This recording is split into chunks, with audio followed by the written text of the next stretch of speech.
it could hold 2,000 horsepower or more. And if you knew what you were doing, there have been a few instances where guys have done 2,000 horsepower on that sort of roller. Now, but at that point, it's not a tuning tool. It's like the repeatability at 2,000 horsepower, that's the problem. It's just getting repeatable traction at mega horsepower on a roller dyno. That's the issue. So.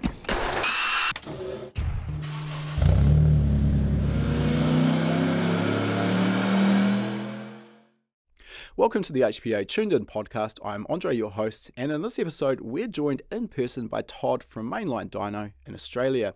Todd was over in Queenstown doing an upgrade to our own Mainline Dyno control system, so we thought it was only fair to sit him down and drill into his background and find out about the dyno industry in general.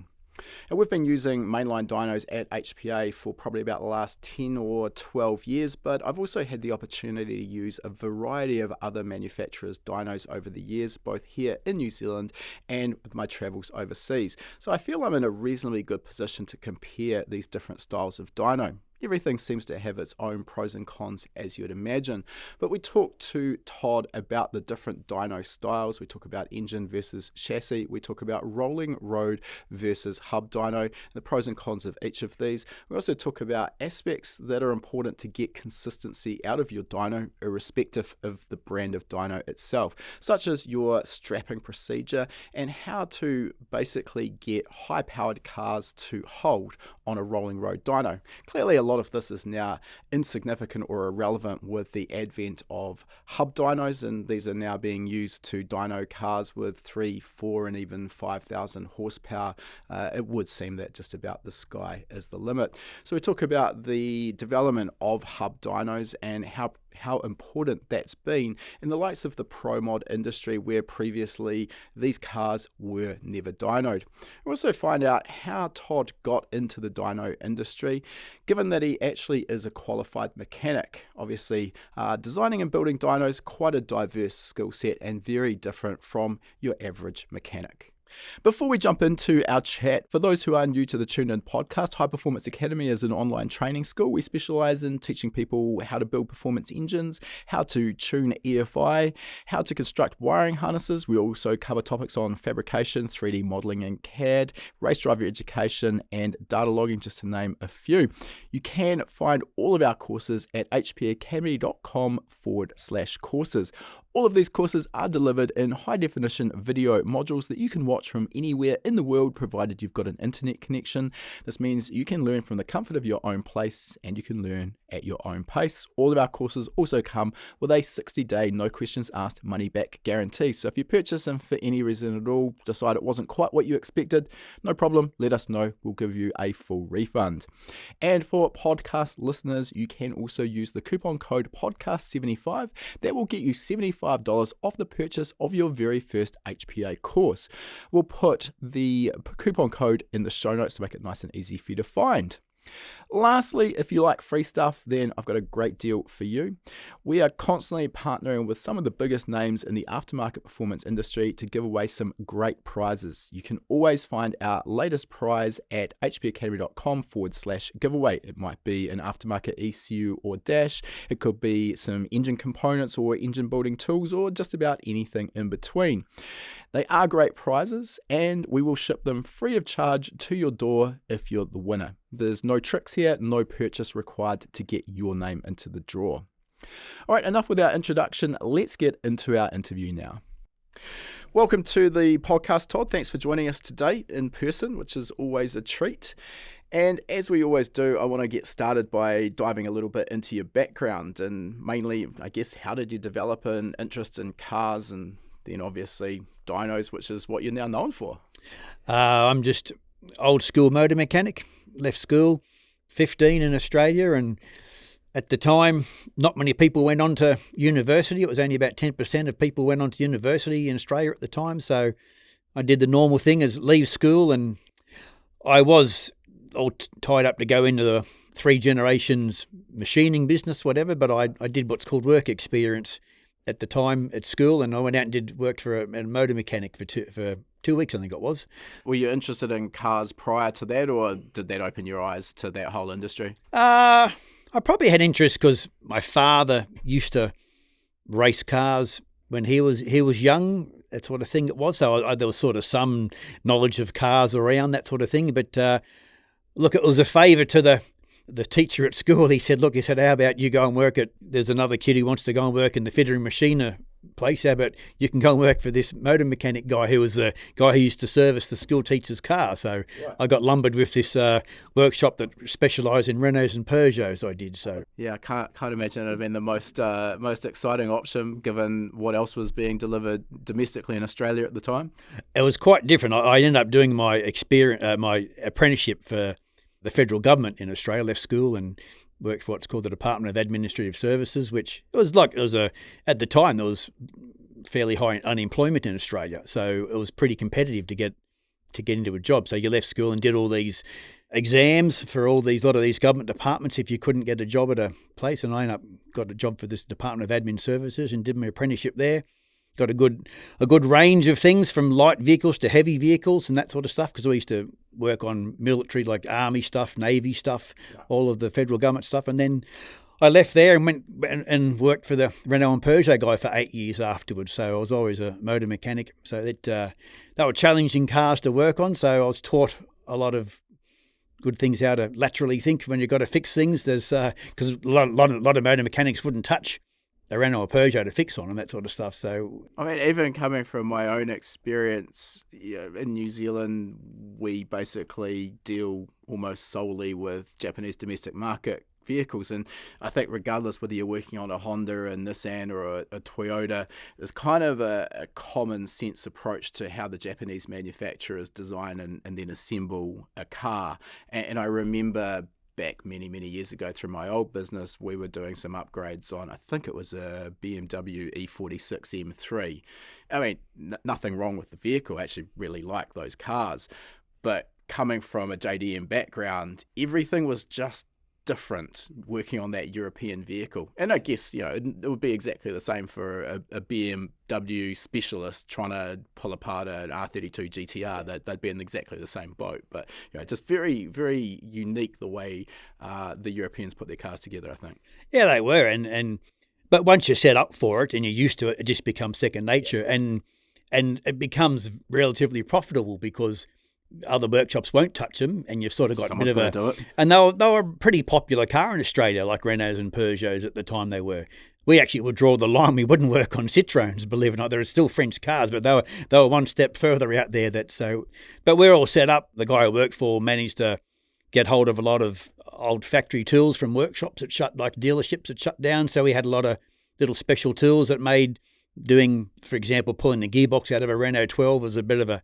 It was a nut on a stud hidden in a recessed area in a bell housing. But if you had the right tool, you got it out in seconds, where otherwise you spent half an hour for a spanner like trying to get it out. So little things like that made your life easier once you knew what you were doing. So that's only a car at the end of the day. If a human can put it together, a human can fix it. Yeah, that's probably a pretty good way of looking at it. But when you don't have those special service tools, sometimes you're trying to get to that top bolt on the back of the bell housing and you're standing at the rear axle with about 1 million extensions on the end of your 3/8 drive, and that's not really a lot of fun either. So at this point, are you sort of building up more of a passion for the performance side of vehicles? I'm still trying to join the dots into how this gets into what you're doing now. Look, I had no interest in performance cars whatsoever. At the time, I was taught this, don't make money out of that sort of stuff. So we didn't do it. And then I eventually left there and worked for another guy for a year. And I happened to work for a workshop who had bought himself a nice new...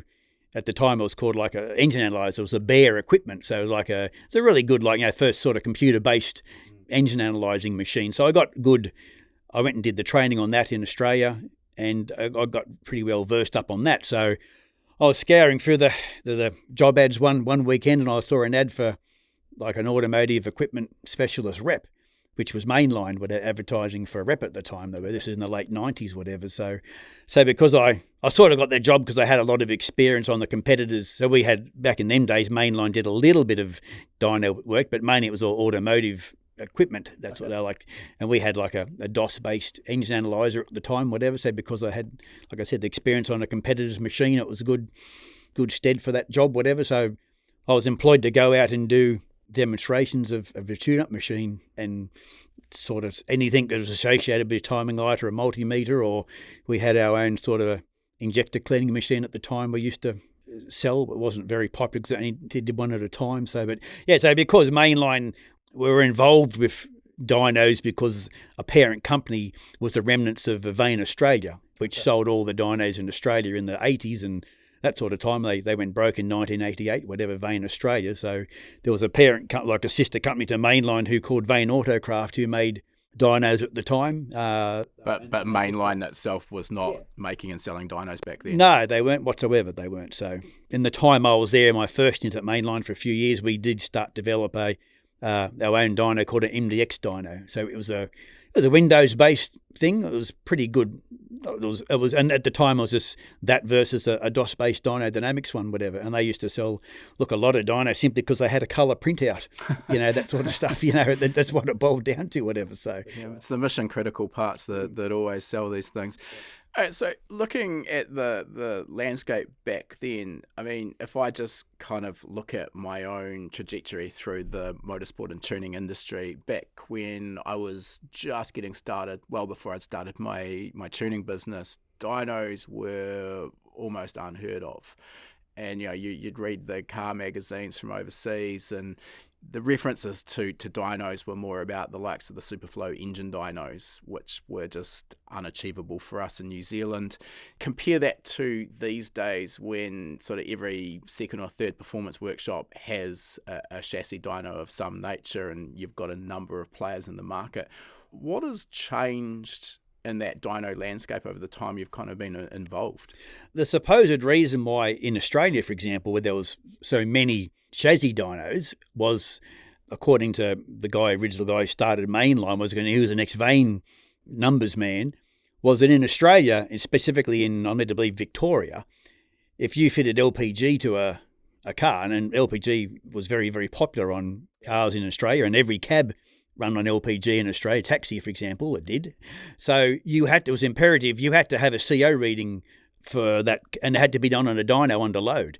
So these old Vane dyno, which predated computers by 20 years, whatever, they just used to, you could hold load and you had a CO meter to measure, you'd set the CO at whatever it had to be, and that's why dynos were very, very popular. And then he tells me at one point in time, like there was a back order of 26 dynos, for Victoria alone, whatever, trying to supply enough to the market, in the early 80s or something it was. But bit of a side quest here, but when you mentioned that the situation in New Zealand was quite similar, I remember when I was maybe early teens, maybe even younger than that, LPG conversions were a thing. My dad had one done on, I think it was a Fairmont that we owned, and that's kind of, it's unheard of just about these days. Was that a cost of fuel at the time that kind of drove that industry of LPG conversions, or was there some other underlying sort of aspect? It was quite cheap. I'm sure it was at least a third the price of petrol, and there are certainly times where, at least in Australia, you got a kickback from the government. You basically got whatever it cost you to convert your car, you got the money back. So it was, and then there were green car schemes going back 15 odd years ago. Once again, where we sold dynos to TAFE colleges, and that was all based off this green car grant scheme, whatever, and a lot of it was LPG fuel based. So there was a big market for a while there in Australia, it was. So in a way, an unintended consequence of that push for LPG was this birth of a dynamometer marketplace. Yeah, essentially, whatever, like all them old Vane dynos, which were very, very solid and rigid and will last a long, long time. Well, eventually some of them got, apart from like Dyno Dynamics, converted, started doing conversions on them, plus their own dynos in probably the early 90s, I'm led to believe it was, whatever. So that sort of, there was plenty of dynos lying around to do conversions of, whatever they were. So I'm guessing back with these LPG conversions, no one was really caring about power and torque numbers. It was just to hold load so they could get this reading to tick a box. Yeah, they would have had analog gauges on them, that sort of thing. That would have been, but that's all it would have been, steady state somewhere, and just have a clipboard and write down the number. That's about what you would have been doing, whatever. So nothing like what we're blessed with these days. You've used that term Vane dyno a bunch of times. So for those who may be brand new to dyno technology, what is a Vane dyno? How's that work? Well, all it was a company in Australia called Vane Australia, and they did all automotive equipment, and they Their main dyno was like what's called a VP 950 or a 4000, and they're big, heavy C-channel construction in-ground dynos they were, and they had rollers of about 270 mil diameter. They had a eddy current retarder in them. Them versions, they eventually did make a smaller one which had like disc brakes in them. Okay. I think it was a VP 930 off the top of my head was the part number for that it was. So they would have been the only, well, to some degree, the only dyno manufacturer in Australia. There were other dynos in Australia. There was Clayton, I think they're an American company. There was a few of them around the place, water brake roller dynos, but a Vane dyno. Vane was essentially just the company name as opposed to anything specific about the construction of the dyno. All right, so at what point is Mainline sort of taking a shift in direction towards dynos as opposed to the automotive tools that you've been talking about so far? Probably after around about 2000, when we sort of spent a few years on the MDX and sold a couple of dozen in Australia, and then it was around about 2001, 2002, Andrew Elder from Dynalog approached us, where he just developed a four-wheel drive control box, and he'd been converting vane chassis dynos for 5 or 6 years, and he kicked off originally doing like conversions of engine dynos. So he's number one, the serial number 001 is the Motec engine dyno, for example, in our history, whatever. So so he developed this four-wheel drive controller and approached us. So we weren't making a four-wheel drive version of the NDX at that point in time, and the system would never really lend itself to become four-wheel drive. So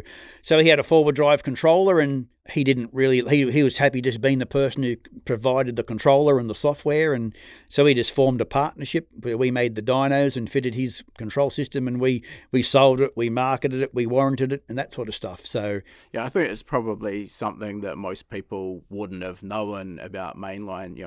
It's been Mainline Dynalog, but two separate entities, and you kind of both stayed in your own lanes. You're developing the dyno technology, and Andrew's doing the control strategies. Also, you've talked about retrofitting, and this is something, there's a fair few companies around who do this. So basically taking one of these old analog dynos, which really for our purposes tuning EFI, not a lot of good, and then adding some digital control strategies to it to sort of bring it up to modern standards. Have I kind of explained that about right? It is. So the older Vane dyno, the company Vane, their dynos, while they had an eddy current retarder in them, they basically had, the retarder was on a spring-loaded gimbal of such. So, and there was two big, huge rheostats, like a pot essentially, whatever. So an arm that used to go down these two wiper contacts. And they had a chain-driven encoder at the other end of the dyno, which was the speed input, for example. So the way they were operate didn't really suit. There was no load cell as such. It just used to look at the deflection on this spring-loaded arm equated to how much torque the car was making. So to convert them over, we would all the spring arrangement would get pulled off, and we would just put a normal moment arm with a load cell on it, and that would take care of the force measurement. And generally, we would, at the time, we would use like what's called a shaft encoder replace the standard sort of speed generator and put a shaft encoder on it to like make them work that way. A toothed wheel, essentially. Yeah, toothed wheel, just like we'd use for a crank trigger or something of that nature. Yeah, the toothed wheel is probably better and more reliable, but because there was a chain-driven encoder up there, we sort of used a shaft encoder at the time. More expensive and let more things to go wrong, whatever that. But it was an easy fitment. But you didn't have to pull the roller out and fit like a toothed wheel somewhere. You could just bolt it all in, and it was a pretty quick and easy conversion to do. It was so. Yeah. I guess that's probably a cost-effective way. If someone's already got one of these things that's probably been gathering dust in the back of the workshop for the last decade or more, you've actually got a tool that with a modest investment could become quite useful again. Yeah, look, the scrap value of the dyno is probably $1,000 at best. And if the system, because Vane were broke or went broke in 1988, there was no one, you couldn't buy parts for them.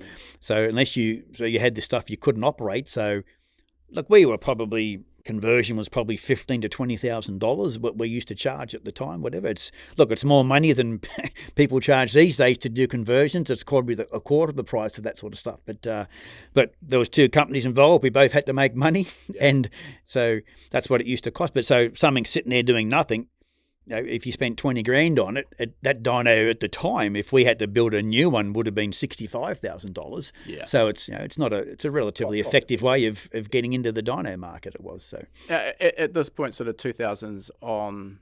I mean, I can't say for sure. I'm guessing the LPG buzz was probably well and truly over. So the demand for that original use of these dynos, I'm guessing, is also evaporated. But we're also now getting into the point in time where standalone ECUs were commonplace, relatively affordable. Reflashing of factory ECUs, probably not necessarily 2000, but probably not too far off that point.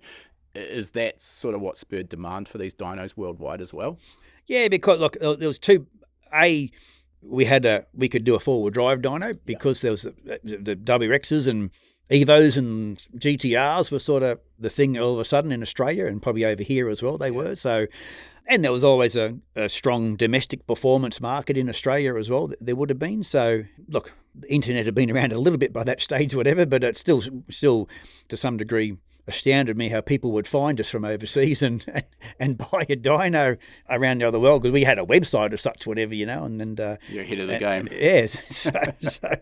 So anybody can buy a dyno at that point in time, whatever. But yeah, it was certainly the aftermarket ECU market was where performance workshops at the time is what they would be doing, Yeah. So I mean, I think as well, if I look at my own trajectory with starting a tuning shop, I started road tuning because I had no money. And I mean, to be honest, you can still do a pretty good job on a basic car without variable valve timing on the road, and you're tuning under real conditions. But the reality, of course, is there's some danger involved and you don't get a nice shiny dyno printout. So that's what everyone wants. But, looking at that trajectory, then you sort of go to borrowing or leasing a dyno and then finally bite the bullet and you get your own dyno, because the market gets competitive and people want and need a power reading. And then once you're sort of starting to get more to the pointy edge where you're maybe in a competitive racing class, at that point sort of a difference of 3 to 5 horsepower is important, and you're not going to be able to feel that through the butt dyno, I don't think. Now, I just wanted to kind of get a sense of, at the time that you're sort of talking sort of early 2000s, you've got, at least to my knowledge, you've got Mainline and Dyno Dynamics in Australia.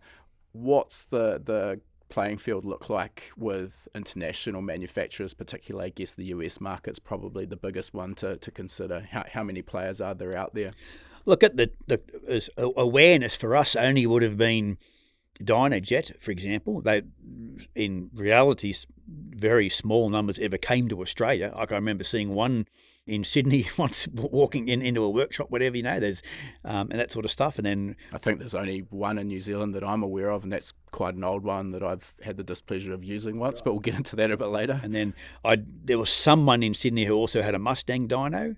So look, if someone wanted one, someone could get a US market dyno, whatever, that sort of stuff, for whatever reason. And then we sold our first dyno internationally really in about 2003, I've got to say, Mainline, whatever. So that's when you become more aware of the overseas market and that sort of. I sold a two-wheel drive to United States and a four-wheel drive to the United States first off at the time, and I think we sold a four-wheel drive to UK as well, to K&N filters, actually, that sort of thing, so at the time, so in 2003. So your product popping up in the US market all of a sudden is something different, whatever, and you've got to learn all about what you get to see the horsepower numbers they're used to seeing and that sort of thing, whatever, and changes we had to make. Like we used to only display roller torque, which just confused everybody and is useless at the end of the day, whatever. We quickly had to make up we'll show, well, we call it derived torque, but it's a figure that they're used to seeing, whatever, that sort of thing. So, but so that's really it. It was just them. They were the two US dynos I was aware of at the time, whatever. So I think probably what we want to do now is maybe take a little bit of a step backwards. And obviously not everyone listening to this podcast is a dyno expert. We've already used a bunch of terms that are probably served to confuse. So I just want to dive back in and maybe lay down some of this terminology and sort of understand how the dyno works. So, and I might get some of this wrong because you're the expert, I just use your product. I kind of at a high level break dynos down into two, and we're talking here about chassis dynos where the engine's still in the car. We'll talk about engine dynos as well in a bit. But if we break down chassis dynos, I kind of put them into two categories, load-bearing and inertia dynos. I don't know if there's another category that you'd add. If that's a fair assessment, could you give us a high-level sort of overview of what an inertia dyno is, and then we'll follow that up with load-bearing? Look, inertia dynos is something where you have a known mass. You can attach that to the vehicle wherever you want, but most of the time it would just be your wheels would be on the roller, and that's a known mass. So however fast you can accelerate that mass equates to a power figure at the end of the day. So it's very simplistic in its design. There's minimal ways to influence the number, so it's a relatively repeatable number. So it probably makes it harder to cheat, on that sort of stuff. It is so inertia dyno really just has a speed pickup and known mass, and that's it. And whatever options you want to put on as far as a wideband or a boost sensor or something, that's about it. Whatever, and there might probably be a weather station involved as well. So that's all it uses. So I mean, definitely not the only brand of dyno that produce inertia dynos, but I think Dynojet, at least in my opinion, would probably be one of the best known manufacturers. And also, just to be clear, they do produce load-bearing dynos as well. Yeah, and I've had experience on that one inertia dyno that's in New Zealand. It's the big sort of, 5-foot diameter rollers? I think there's 24-inch and 48-inch. 48-inch, yeah, okay, 4 foot. So, you put the car on a 4-post hoist, lift it up into the air and drive it onto this single big roller, strap it down, and then there's sort of like a little chain goes across in front of the car, so it's not going to jump off this high 4-post hoist thing. It's always a bit terrifying, but it kind of works. Okay, so I mean, straight away from me as a tuner, the downside that I see with the inertia dyno is that it's borderline useless except for at wide open throttle. And what I mean by this is you can't apply a load to hold steady state operation, which is obviously what we're going to get into next. Really, it is only useful for doing wide open throttle ramp runs. Now, obviously, that lends itself well to drag racing and, basically anything where you're predominantly interested in how the car's going to perform under wide open throttle performance, but nothing much in between. What's your take on that? Well, I guess there's nothing stopping you doing a test at half throttle. That's true. You can do that, whatever. So I guess probably what I was getting at more there is you can fudge it around. I've done a little bit of left foot braking to help with this as well, and kind of dial in your fueling there or thereabouts at part throttle. What you're not getting, I guess, is what I was referring to as a torque feedback on a screen, which then allows you to optimize your ignition timing to achieve MBT timing. That's just off the cards, really. No, it sort of shows you what happens after the event. Yeah. At the end of the day, to some degree, it can do. But again, useful under wide open throttle conditions. So it's not that it's useless. And I guess with the fact that these dynos don't have some kind of load tool to apply load to the roller, they're going to be significantly cheaper. Yeah, like it's just down to the. If on a version that doesn't have eddy current retarder, then yes, it's just a roller and a couple of bearings or 4 bearings, whatever it is, a speed sensor and you could probably get away with some pretty rudimentary electronics at the end of the day, whatever you could do. So certainly could be cheaper, and it ends up being cheaper for the end user to purchase as well, whatever. So I guess as well, I just want to be clear, I'm not knocking the dyno. It is a case of just choosing the correct tool for the job. With what I do with tuning, I need a little bit more control than that. But if all I was doing was tuning drag cars, have at it. It's going to do the job. Yeah, look, there's plenty of people who that's all they had for a long time and made money and operated, and so. And also, if we come back to it, we're definitely at this point well ahead of road tuning. So yeah, again, not a useless tool, just you have to understand its limitations. All right, so that kind of covers the inertia dyno side of things. And then we get into what I've referred to as a load-bearing dyno, which is now we can actually apply a load to the engine, and we can vary the amount of load to kind of replicate driving under various conditions. So we can kind of replicate that same ramp run that an inertia dyno will perform, but then we can hold what I've referred to as steady state, where we can set a specific roller speed, hub speed, or engine RPM, and then no matter what we do on the throttle, the RPM is going to stay stationary. And particularly when we're tuning EFI, that's very helpful because we can choose, let's say, the 3000 RPM column in our ECU, and we can go to the minimal amount of throttle that we need to actually produce enough torque to run the engine at 3000 RPM on the dyno. tune our fuel, our ignition, and then step the throttle up. And normally as you increase the throttle, the engine makes more torque, which naturally would mean that the engine will accelerate, but the dyno then applies more load to hold that fixed. Have I kind of explained that pretty thoroughly? Yeah, it's just a matter of having the medium to supply the load, be it an eddy current retarder, hydraulics, or water of some sort. Some are simpler than others to actually mechanically apply to load to whatever. But yes, you're just essentially applying whatever load you need to hold an engine on a load site at the end of the day you are. So you had the perfect segue there to the next question, which is how do we apply that load? So you've mentioned water brake, eddy current, and hydraulic. Can you give us a rundown on how those three work and I guess maybe pros and cons of each as well? Look, I think like a water brake is just classes. Look, it essentially looks like a water pump at the end of the day. It's an impeller in a housing, and there's different ways you can control it. Like the amount of water you put inside that and governs how much load it actually applies to the engine, whatever. Whether you've got lots of water inside the eddy brake, inside the water absorber, I should say, that will apply more load to the engine. So some people govern the amount of water going into the brake. Other people limit how much water comes out of the brake. So there's a couple of different ways, but it's essentially just like an impeller spinning around in a chamber with water, and how much water is in there, it can apply load to the engine.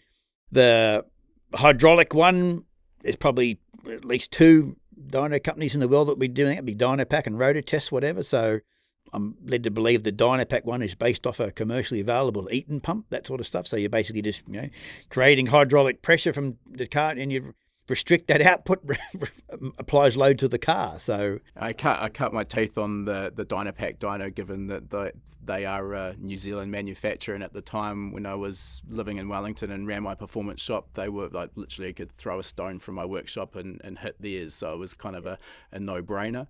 So a lot of experience on that dyno now. Just as much experience on the Mainline rolling road and the Mainline hub dyno, so I kind of feel between the three I'm in a reasonably good position to compare them. That hydraulic dyno, the control was very, very fast. Pro and a con, because you haven't got the big rotating eddy current power absorber, they're very, very low inertia, and that actually created some problems, particularly when we were running cars with light flywheels and clutch assemblies with not a lot of actual drivetrain inertia. They could be quite problematic as well, I found. Yeah, look, inertia helps you sometimes. Yeah, it's a blessing and a curse. Yeah. Sometimes you want it, sometimes you don't, right? You can look, the less inertia, the more responsive you can make a control loop and that sort of thing. But you're having to err on the side of what you're seeing on the screen is what the engine's doing, or is it your control system controlling the car, whatever, So that's where there's a difference between what you end up showing on the screen for someone to see, whatever, that sort of thing. But yeah, there's certainly advantages to it, whatever. Like there's supposedly you can apply a phenomenal amount of load in a very short period of time. You can almost just, I used to say, you could stop the engine in one engine revolution, whatever. So whether or not that's good enough for good for a car or not, I don't know, whatever. Probably not. I struck exactly that. So one of my examples, we haven't quite got to the eddy current side of things yet, but obviously we're getting there. Testing cars with sequential gearboxes and paddle shift, or just even a flat shift where you're just using a torque interrupt to the engine ignition card or fuel card or both to reduce the torque and allow the dogs to disengage. And these, particularly when you're starting to get into these more advanced closed loop motorsport grade ECUs where the control for the shift is closed loop, it's only as long as it needs to be till that next gear's engaged, you kind of need to go through testing of that. Obviously, some of these cars aren't road legal. Testing them on the road anyways, it's not the best. So it's nice if we can do that on the dyno. And on the Dynopack, there was absolutely no way we could do that, because as soon as the torque interrupt occurred, obviously the engine torque drops significantly, and then the dyno would sort of freak out. And when you come back on, the torque's reintroduced, and it was just ugly. I remember having reasonable success on our old Mainline four-wheel drive rolling road doing exactly that with an endurance car that I was testing that had a paddle shifted Hollinger, and you could roll it through the gears quite nicely. Probably not a perfect replication of what would happen on the road, but just the inertia of the eddy current absorber plus the actual mass of the rollers, it just couldn't instantly clamp back to zero. All right, let's move on and talk about that eddy current power absorber. So that's the third trifecta. Yeah, look, an eddy current retarder was not designed or invented for dynos. They started out life. Look, they're an emergency brake on vehicles in Europe. That's where they've actually come from. So all of the all the retarder manufacturers come out of Europe, like Telmar, which would have been the biggest one in Australia, which was all vane dynos. They're a French company, so they were, and then Fresnel's, which we still use to this day, they're a Spanish company. The Cloft/Pentar, that's what was in the early versions of Dyno Dynamics. There is a sort of a Spanish-German sort of tie up there somewhere, whatever. So they still sell Dyno retarders today. I've used some of them. So, and there's also Clam, which is another Spanish company. So they're the four main retarder manufacturers. So supposedly in Europe, my understanding is in Europe it's compulsory for trucks and coaches to have an emergency brake. Right. So an eddy current retarder is essentially just a device which gets mounted between the gearbox and the diff, imagine on a truck or a bus. So there's a tail shaft coming from the gearbox to the retarder, one from the retarder to the diff.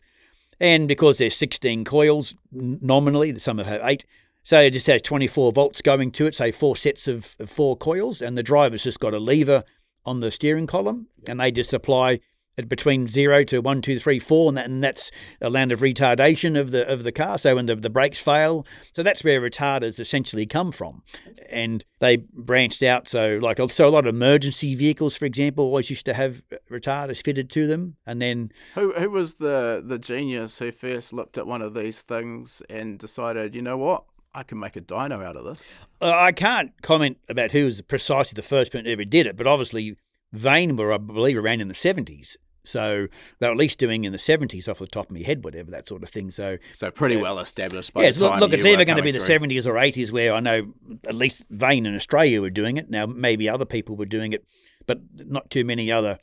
Maybe there's not, because look, the Dyno jets of the world only popped up in the 90s, I'm led to believe. I'm not sure how old Mustang is, whatever. So, and once again, Dyno Dynamics only popped up in the either late 80s, early 90s. So maybe Vane were the first people, I don't know, whatever. But yeah, certainly, yeah, so they've been using them for, I guess it's probably going on 40 odd years now, I guess so. But certainly not only designed for dynos. But for a dyno market, we took a product which in a truck or a bus application, they've got like what's called an SAE or DIN flange on it, and that's where a different tail shaft would bolt up. So dyno manufacturers would just make a simple flange arrangement which would bolt to there, so you can hang it between two bearings, for example. And you're off to the races. Yeah, so it was an easy way to convert to fit into a dyno. It was so. You've kind of just mentioned a little bit about the operation, but could you expand on the operating principle of the eddy current retarder? Is it like an electromagnet? Essentially it is. So you have, like I said, if you have a version where there's 16 coils in there, you're essentially just applying DC voltage to it. And that then if you try and spin there's basically 16 coils on bobbins, and that produces an eddy current which just resists the rotation of the rotor either side. So you use that rotation as a means to apply load to the vehicle. And if you have the retarder mounted on bearings and hang a load cell off the side of it, you can measure how much force you're actually applying to do that. You can do so. You're kind of reading my mind here as we go, because the next question I was going to ask is, okay, the retarder can provide load, but that in and of itself doesn't give us a torque value. So that's where that load cell comes in. Can you kind of elaborate a little bit on how that works? Well, a load cell is essentially just like a strain gauge, and it's mounted on a bracket or an arm hanging off the retarder. Now, different manufacturers use different load cells, like there's Z-beam load cells, there's shear beam load cells. So different manufacturers use different styles. They all essentially have the same thing. They have essentially, you supply a DC volt to them, they supply millivolt outputs. So a load cell, it might be like a 2,000 pound load cell, for example, whatever, but its deflection at 2,000 pounds is, look, it's less than, it's only several thousandths of an inch, so you don't actually see anything move, but it's the force on it is measured that way. So a load cell is one way, and it's the most common way people do it. But older dynos, like I said, I mentioned them old vane dynos had spring-loaded rheostats, whatever. But another common version for vane dynos used to have they had the primary roller between the retarder and the roller.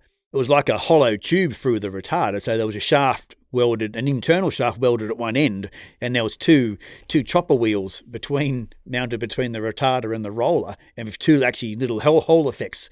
So the amount of twist in the internal shaft in the roller would actually, and I used to measure the deflection as how one would, that's how it actually calibrated or measured torque on one version. So there are other ways versus a load cell to actually, but the load cell far and away is the most easiest way to actually do it these ways. It is, so. Yeah, okay.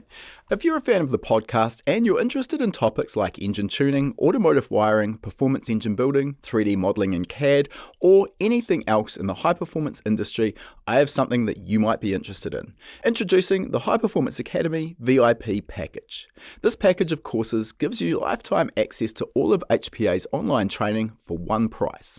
These courses cover everything from tuning and reflashing petrol and diesel engines, through to motorsport wiring, engine building, fabrication, design, car setup, and plenty more.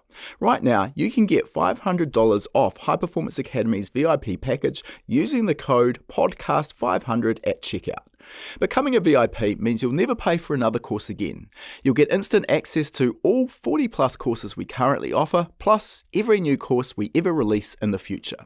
Want to define maps or tune with WinOLS? Curious about CAN bus devices, or how CAD can help make your dream build a reality? These in-depth topics, as well as many others, each have their own dedicated course that are going to help you master whatever it is you want to learn.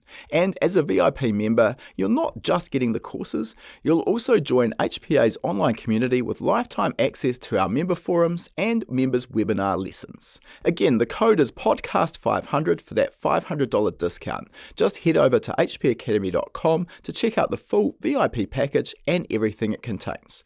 All right, let's get back to the episode. I guess on that note, one of the big things with dynos, you only need to jump on any enthusiast forum and you'll see people arguing about dyno figures from various dynos. And I think it's pretty well known that if you put your car on 5 different dynos, within reason, you're going to see a bit of a variation. Sometimes it might only be 5 or 10 horsepower, but I mean, sometimes it might be 20 or 30%. There's quite a variation, which has never bothered me specifically, and we'll get into why shortly.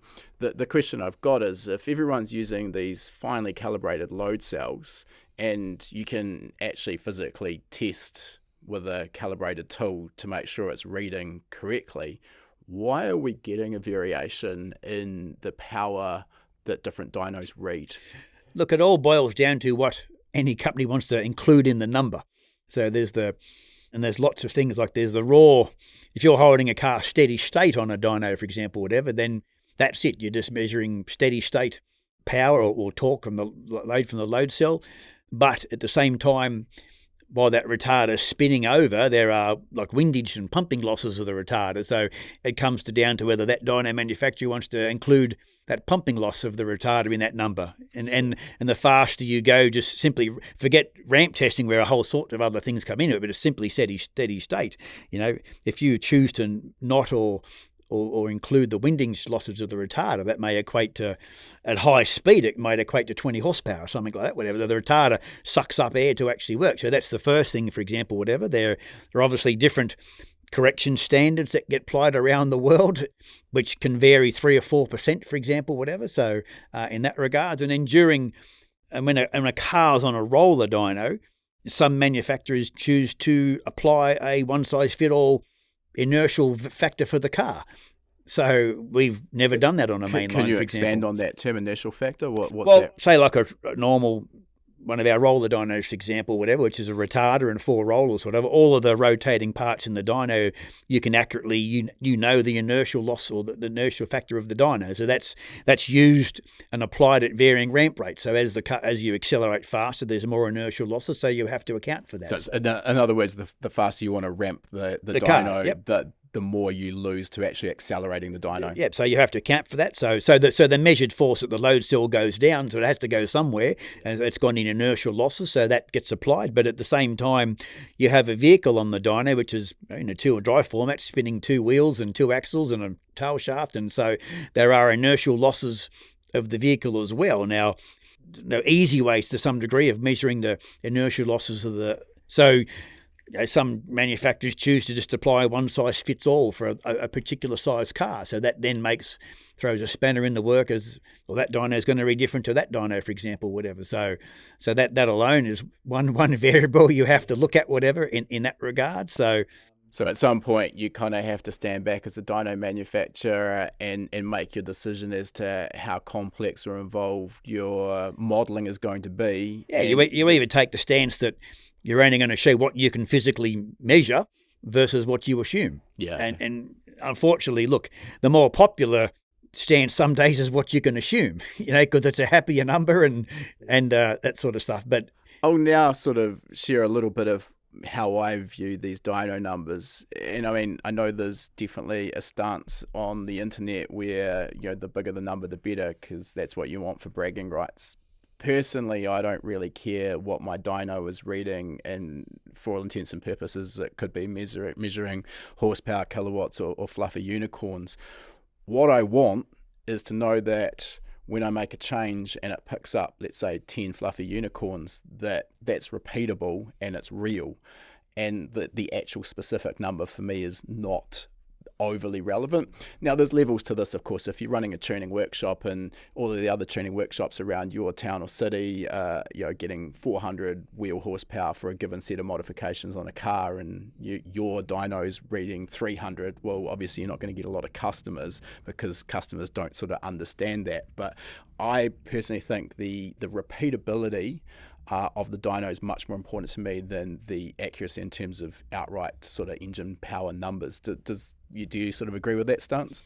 Yeah, look, it's extremely important, repeatability in the dyno, whatever, and some of that comes down to, end of the day, it's just how good your control system works on a load-bearing dyno, whatever. An inertia dyno, it's simple. There's minimal things to go wrong, whatever, but on a load-bearing dyno, there's lots of, because you're applying inertia and the atmos correction and there's more electronics involved to some degree. So there's essentially more things to go wrong, whatever. But as long as your control system does the same thing every time or reacts to changes in the car, then that's all you have to see. So it's really not hard it shouldn't be hard at the end of the day, whatever. So it does mystify me sometimes when people tell you the differences they get from one run to the other sometimes. I will get a little out of order here, but seeing as we're sort of talking about power figures, I was a little surprised, I guess, or I opened my eyes a little bit when we went from Dynopack, which is a hub dyno, as we've already explained, to moving to Queenstown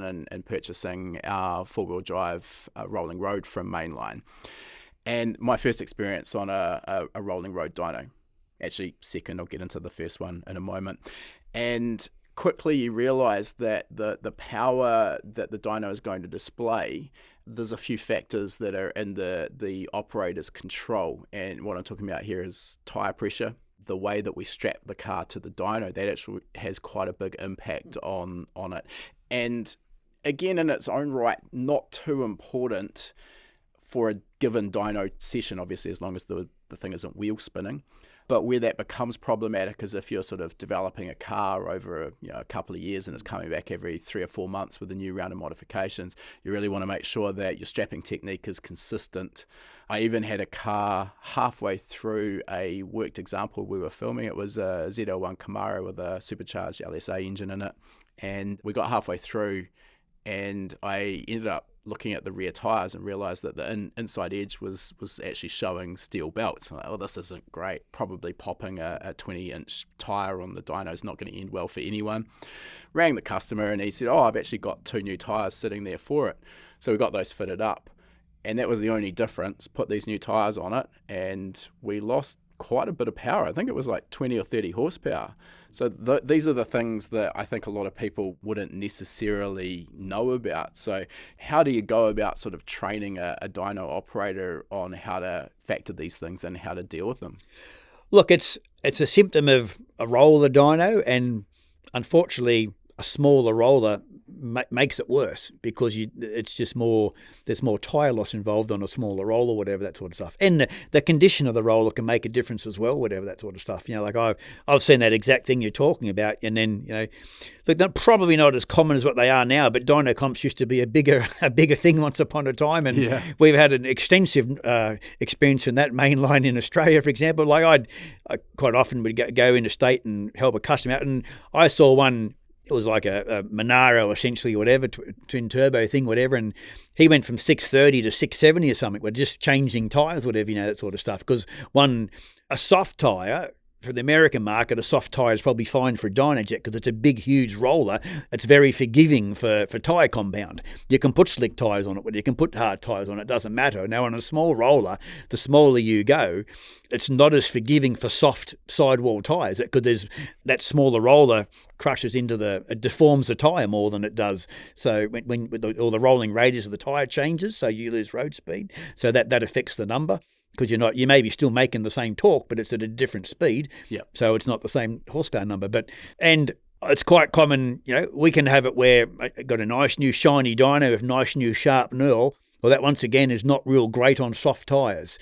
It'll shred tyres initially. It'll settle down over time. So I've been able to, been confronted at go to a dyno comp and you've got this 10-year-old dyno with worn out rollers, but providing the car comes on with nice hard tyres and you know what you're doing, and I would generally condition the roller I wish to pull the car, knowing the car's going to make 1,400 horsepower or something, I would go and hold the car steady state at put about 100 mile an hour and just sort of lean into the throttle and let it spool, make some boost and just hold it. They're not at full throttle, but make 600, 700, 800 horsepower slowly and just warm the tyres up, and that'll warm the roller surface up as well. And then you can go and do your ramp test at a relatively fast ramp rate, and you get good numbers out of it. So hard tyres are the way. Hard tyres with small sidewalls are the way to go on small rollers, for example, whatever they are.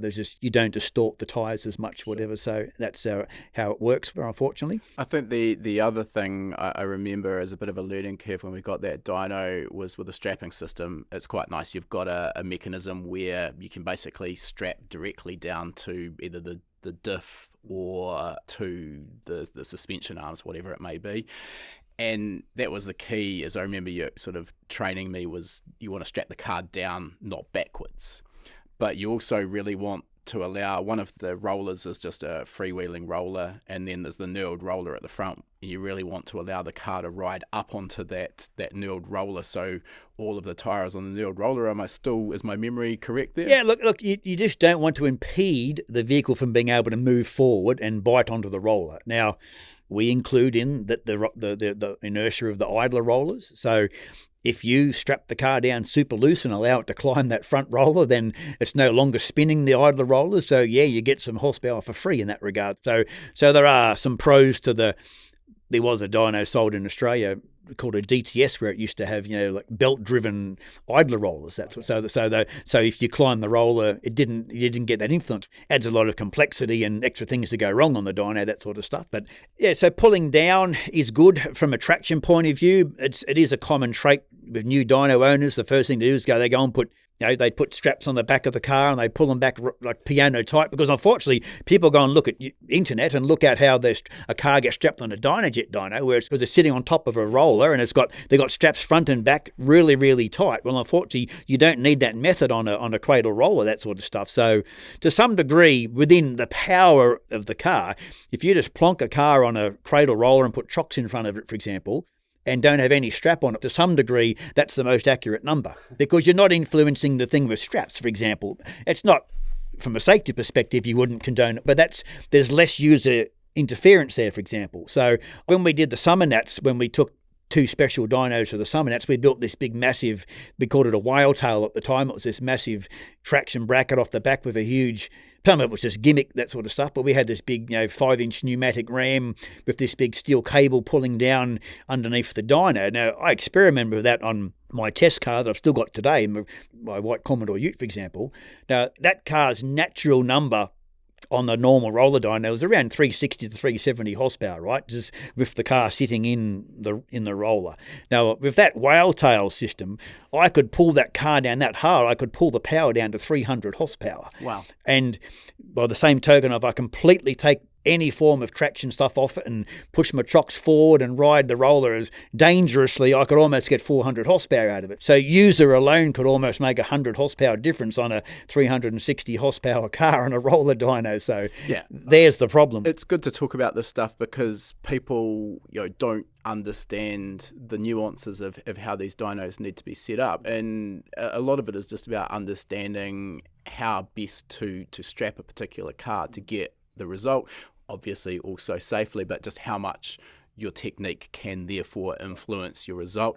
And your point about not strapping the car, I mean, again, we wouldn't condone this, but on a low-powered car and our old VE-SS Commodore with a 6-litre L98 engine, headers, intake, exhaust, didn't make a lot of power. That's exactly how we would run it. And initially a little disconcerting. I mean, everyone's probably seen YouTube videos of cars jumping off dynos, but it'd roll forward onto those chocks and you would get the power result, and we didn't have traction issues because it was quite low powered. Obviously, that's not going to work for something making 600, 700, 800 horsepower or more. Mm-hmm. Now, all right, we've again got a little bit out of sync here.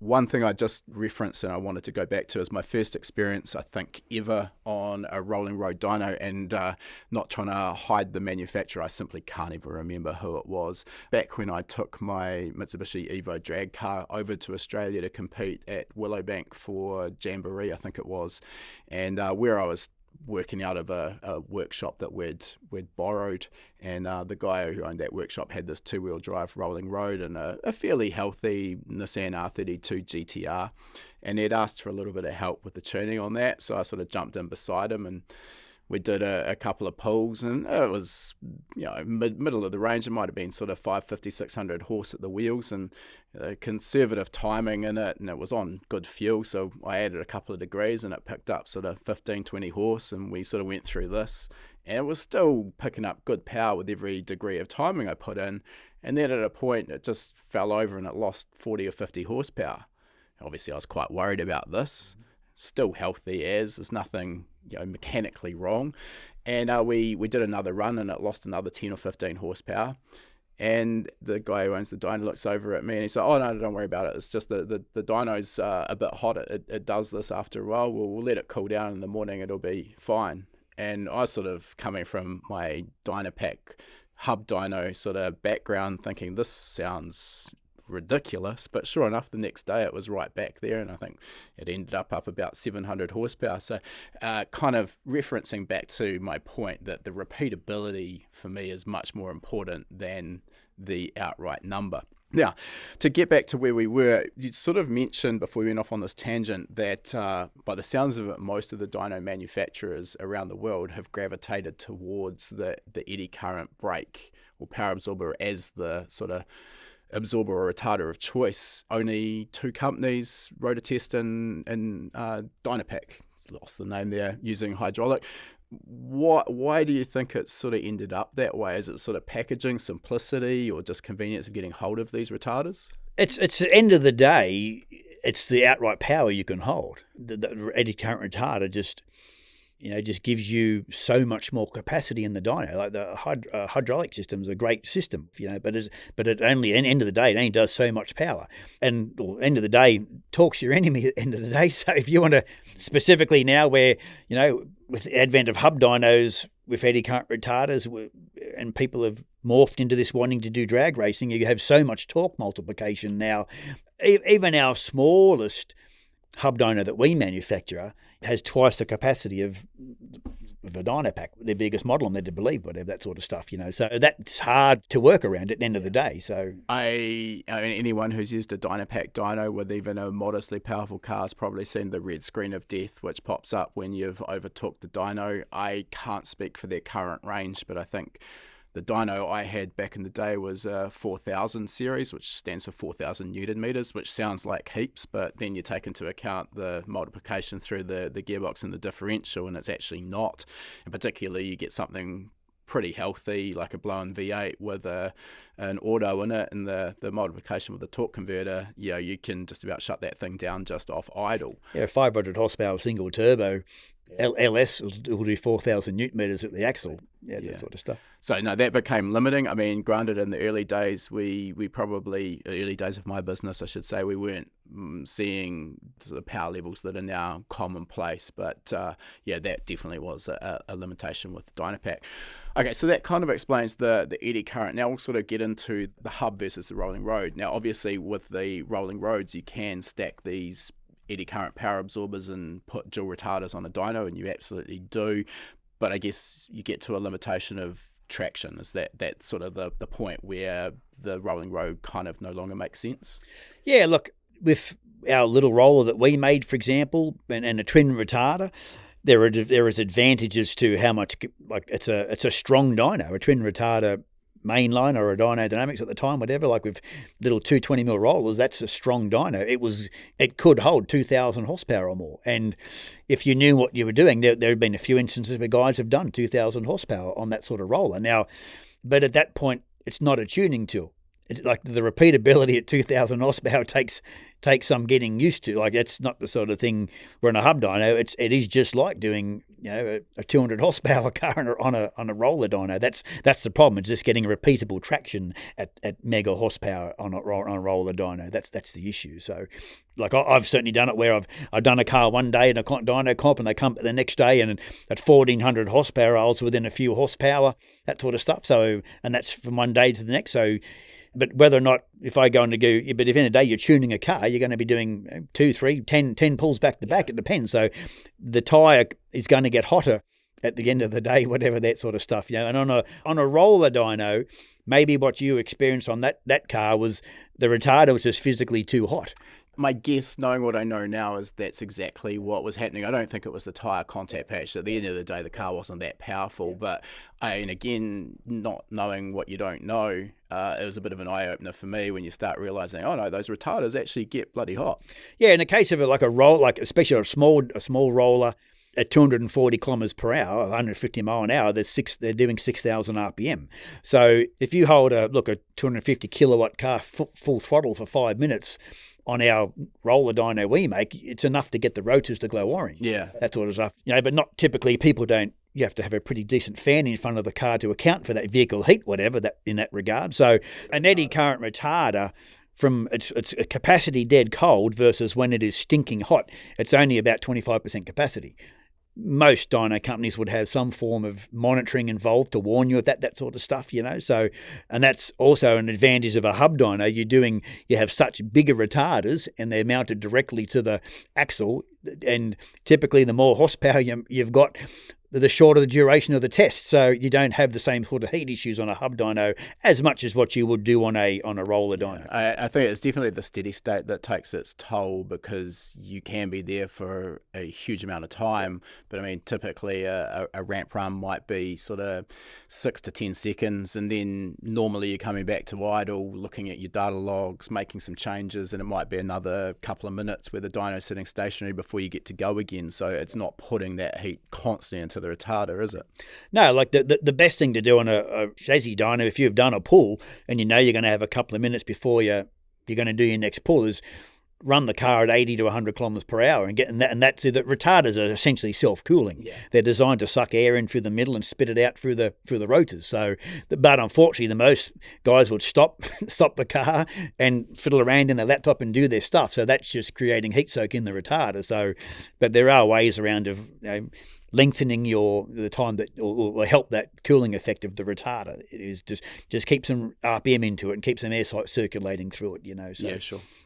All right, so we've talked a little bit about this transition to hub dynos, and I think these days Mainline are probably best known for the hub dynos. You've got companies like Fuel Tech probably to thank for that, where they're punching out YouTube videos of pro mods making sort of 4,000 horsepower, which is obviously always a sight to see. How did the development of that hub dyno come about? Look, it really just came about where we were just making roller dynos at the time, and I had It was all down to, it was a dyno pack owner. It was Rocky from Back Performance. Oh, yeah. I was having a chat to him one day somewhere, and he said, "Oh, Todd, if you could make a hub dyno that was bigger than what this does," because they were making some pretty serious power on their dyno pack. I actually remember doing a 2 or 3 pack performance back in their Dynapack days, and they'd had, I think Dynapack made them. They were basically a reduction drive, so they could bring down the RPM and raise the torque limit, which is like a lot of work to kind of work around a fixed limitation. Yeah, so look, he just sort of mentioned it to me if you had a hub dyno of some sort with a dead more capacity. So it would have been 2010, between 2010 and 2012 it must have been. And I remember sitting there at Automechanica in Dubai doing like a trade show for 3 days, boring, sitting there twiddling our thumbs, selling roller dynos. And I'd recently got SolidWorks, whatever. So I remember sitting there and I sort of started sketching our first prototype. And at the time, we didn't know where this was going to go. I drew up a 4000 version at the time, whatever, on these horrible C-section tracks, which were never going to work because drag cars are too low. But I made one and we took it to PRI in 2014, I think it was, whatever, and managed to just get a car on it, whatever, that sort of stuff. It was very, very hard to find anybody to volunteer to put a car on and test it because just no one had ever seen. It's never been done before. So I think we got a local guy in Sydney who bought a drag car in. It was like an NA thing. It was about 800 or 900 horsepower and it did it so easily, that sort of stuff, And then, so that's where it all started from. In 2014 was where we first exhibited it. I think it must have been 13 actually, whatever, 13 or 14 it was. So, but yeah, so that's where it kicked off. Is it sort of a case of build it and they will come? Did you kind of just have a mass interest after the people seeing that at PRI? It was. We made it and we put it on Facebook that we're going to take it to PRI. Probably, I would say 6 months before PRI, we sort of announced. We put videos up and it got quite a reaction. And then I would say probably before PRI. Now, it was the following year I sold some. But so straight away we thought we were only going to make a 4000 version, but we quickly got asked by Pack Performance and by Rotormaster in Sydney at the time, we wanted a 2000 version, So we it wasn't too hard to do. So quickly, we sold 4 very quickly. I sold the first 4000 one to Tony Palo over here in America. I sold a 4000 to Colin Wilshire in Australia. I did, and the 2000s to, like I said, to Pack Performance and Rotormaster in like very, very quickly. And then all of a sudden it went from there, whatever it did. So when you're using those terms, 2000 and 4000, are we talking horsepower capability here? It was just a number. Yeah, look, essentially they were good for 2000 horsepower or 4000 horsepower. Just a nominal number rated at 2000 axle RPM. The difficulty is, horsepower is the terminology that everyone gravitates to, but it's actually the torque. It is, yeah. But unfortunately, people don't understand torque or the torque multiplication that goes on a vehicle. So yeah, it's just a term for us. It was just, if we call it a 2000, it means that the dyno would be good for 2000 horsepower at 2000 axle RPM, which is once again, people don't naturally understand axle RPM and they're not supposed to at the end of the day. But it's a curious term really. And when you're tuning, obviously you're fueling your ignition table, the axis is engine RPM. Yes. The ECU doesn't care less what the axle RPM is.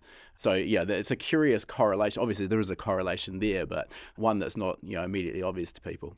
No, and it was really just based around the fact that at the top, older eddy current retarders simply had a maximum RPM of 4000 RPM, for example. So our early ones were rated at, that's why we rated them at 3600 axle RPM. It was just the bigger ones we got at the time, the biggest retarder we could buy at the time, did say they were only good for 3600 axle RPM. So that's where they're rated at. Newer versions of them these days, they'll rate them up to 5,000 to 6,000 RPM. So 3600 axle RPM is very, very, very fast.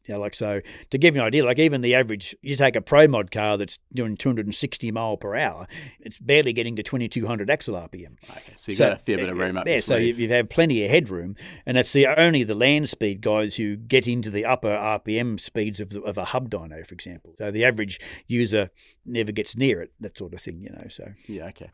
I'm guessing here as well, demand's going to be driven by around that time. You've got the likes of Tony at T1 building these mega GTRs, some of them sort of 2,000 plus wheel horsepower, probably now closer to 3,000 plus wheel horsepower.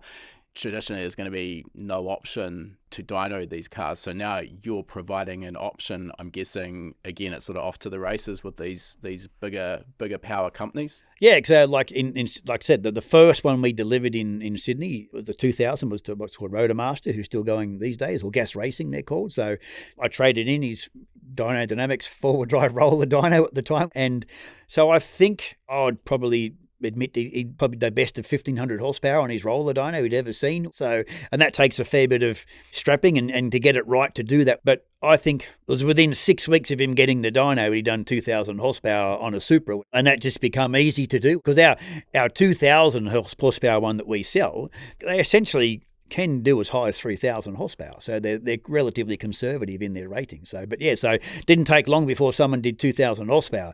It took a few years before someone finally did 3,000 horsepower, and that was Joe Oplowski did it. We sold basically it was a 5,000 version. It took it off the PRI stand somewhere around 2016, I think it was. But then, yeah, so his first car he put on, he did 3,000 horsepower. So, was there a challenge getting the likes of some of the pro mod guys to trust and believe in a dyno? Because, I mean, traditionally there was no option for dynoing engines of that power output. Yeah. So they're tuning at the track, and I'm guessing their tuners are pretty used to doing exactly that. They've got all the data in front of them. You know, it must have been a bit difficult to convince them that this was actually a better way. Yeah, look, at the time, there was no way of doing it. So no one had this comprehension that it could be done. And the very first 5,000 version of our dyno that we sold to the United States, we went to a guy in Seattle, and a little privately funded by a guy, as what happens in a lot of places over there. So this guy, he said, look, what if it doesn't work, Todd? I said, if it doesn't work, I'll give you your money back. Like I said, I can't do any more than that for you, whatever. I said, and this was the first 5,000 one where I managed to buy the biggest Fresnel's retarder at the time, because I was buying these other models which were in the 2000, and then I found out there was this bigger retarder you could buy. So we put 4 of them in this dyno and went to this guy's house on the outskirts of Seattle on its 5 acres, and I was going to run this pro mod this weekend. And, it was a blower car, and these guys made the engine themselves. So the guy who funded the dyno owned a huge CNC facility. He had 50 or 60 CNCs in his factory as a supplier to Boeing, whatever this guy was. So yeah, they had a fair bit of technical know-how, this team. So he set this hub dyno up at his house under a little awning off the side of his shed.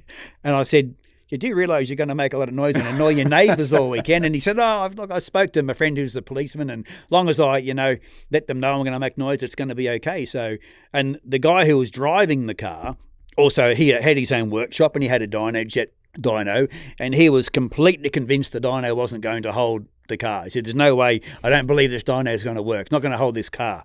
So we put the car on, and with our software, you can set a start speed and an end speed. Now, typically, if you're doing something like a drag car, now this car was around 2,700 horsepower at the time, and for your lower horsepower stuff, you use the dyno to end the test for you, yes, that sort of stuff. So that way you get a start and an end speed the same, and so be it. Now, you wouldn't normally allow a drag car of 2,700 horsepower to slam into the set endpoint of the dyno, because the dyno has lots of grunt and it'll start deaccelerating the car, So this guy's he's doing the right thing and putting his driver's suit on, and he's in the car, and we've got the little bar graph on the screen triggering off say for example, a 400 horsepower value.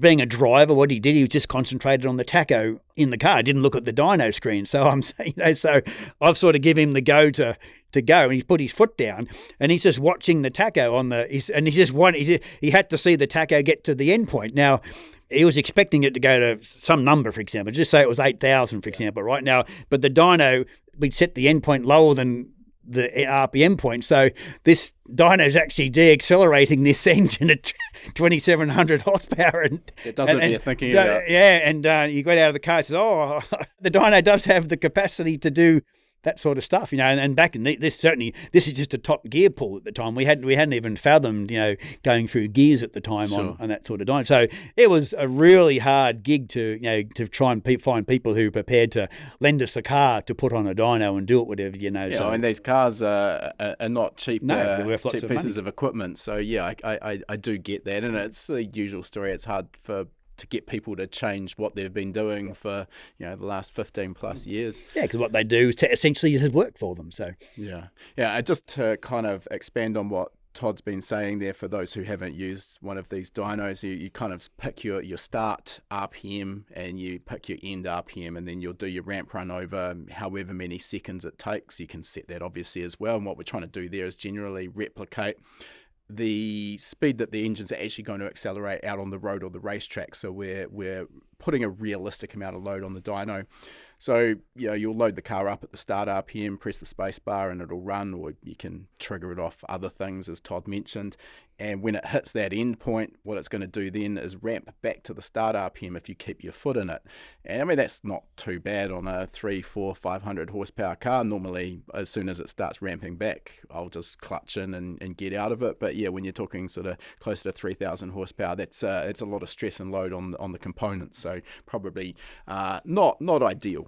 Now, that function only exists in the dyno as a safety measure. So just for example, you're doing a 300, 400, 500 horsepower car and the throttle stick's open. Yeah. So if you get to a known endpoint or you tap the space bar, the dyno will deaccelerate the vehicle back down to the start point. That's simply why that function is there in the software. We just don't dump load.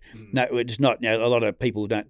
The worst thing I want to do is just free rev the engine at the end of the test. So that's why there is a medium or a function to deaccelerate the car. Yeah, that makes sense. All right, so obviously we've now got access to four-wheel drive hub dynos as well, again, just driven by demand from people seeing what these two-wheel drive dynos were capable of.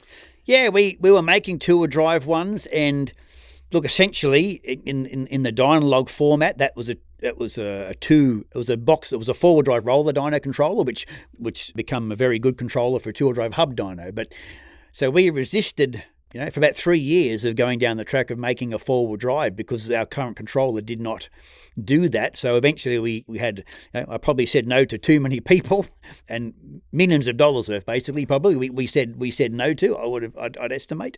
So we ended up making a system where we used two of the Dynalog controllers and married them up. So it took quite a rewrite of the software. So the way Dynalog works, there was, say 100 base channels, and it was never perceived to have more than this base channels in the system. That sort of, so it took a complete rewrite of the software to enable two controllers to come in and act as so that they work completely independent of each other. There's no one end doesn't try to make the other end do anything, but that's how we got into the four-wheel drive hub dyno market, whatever. So yeah, okay.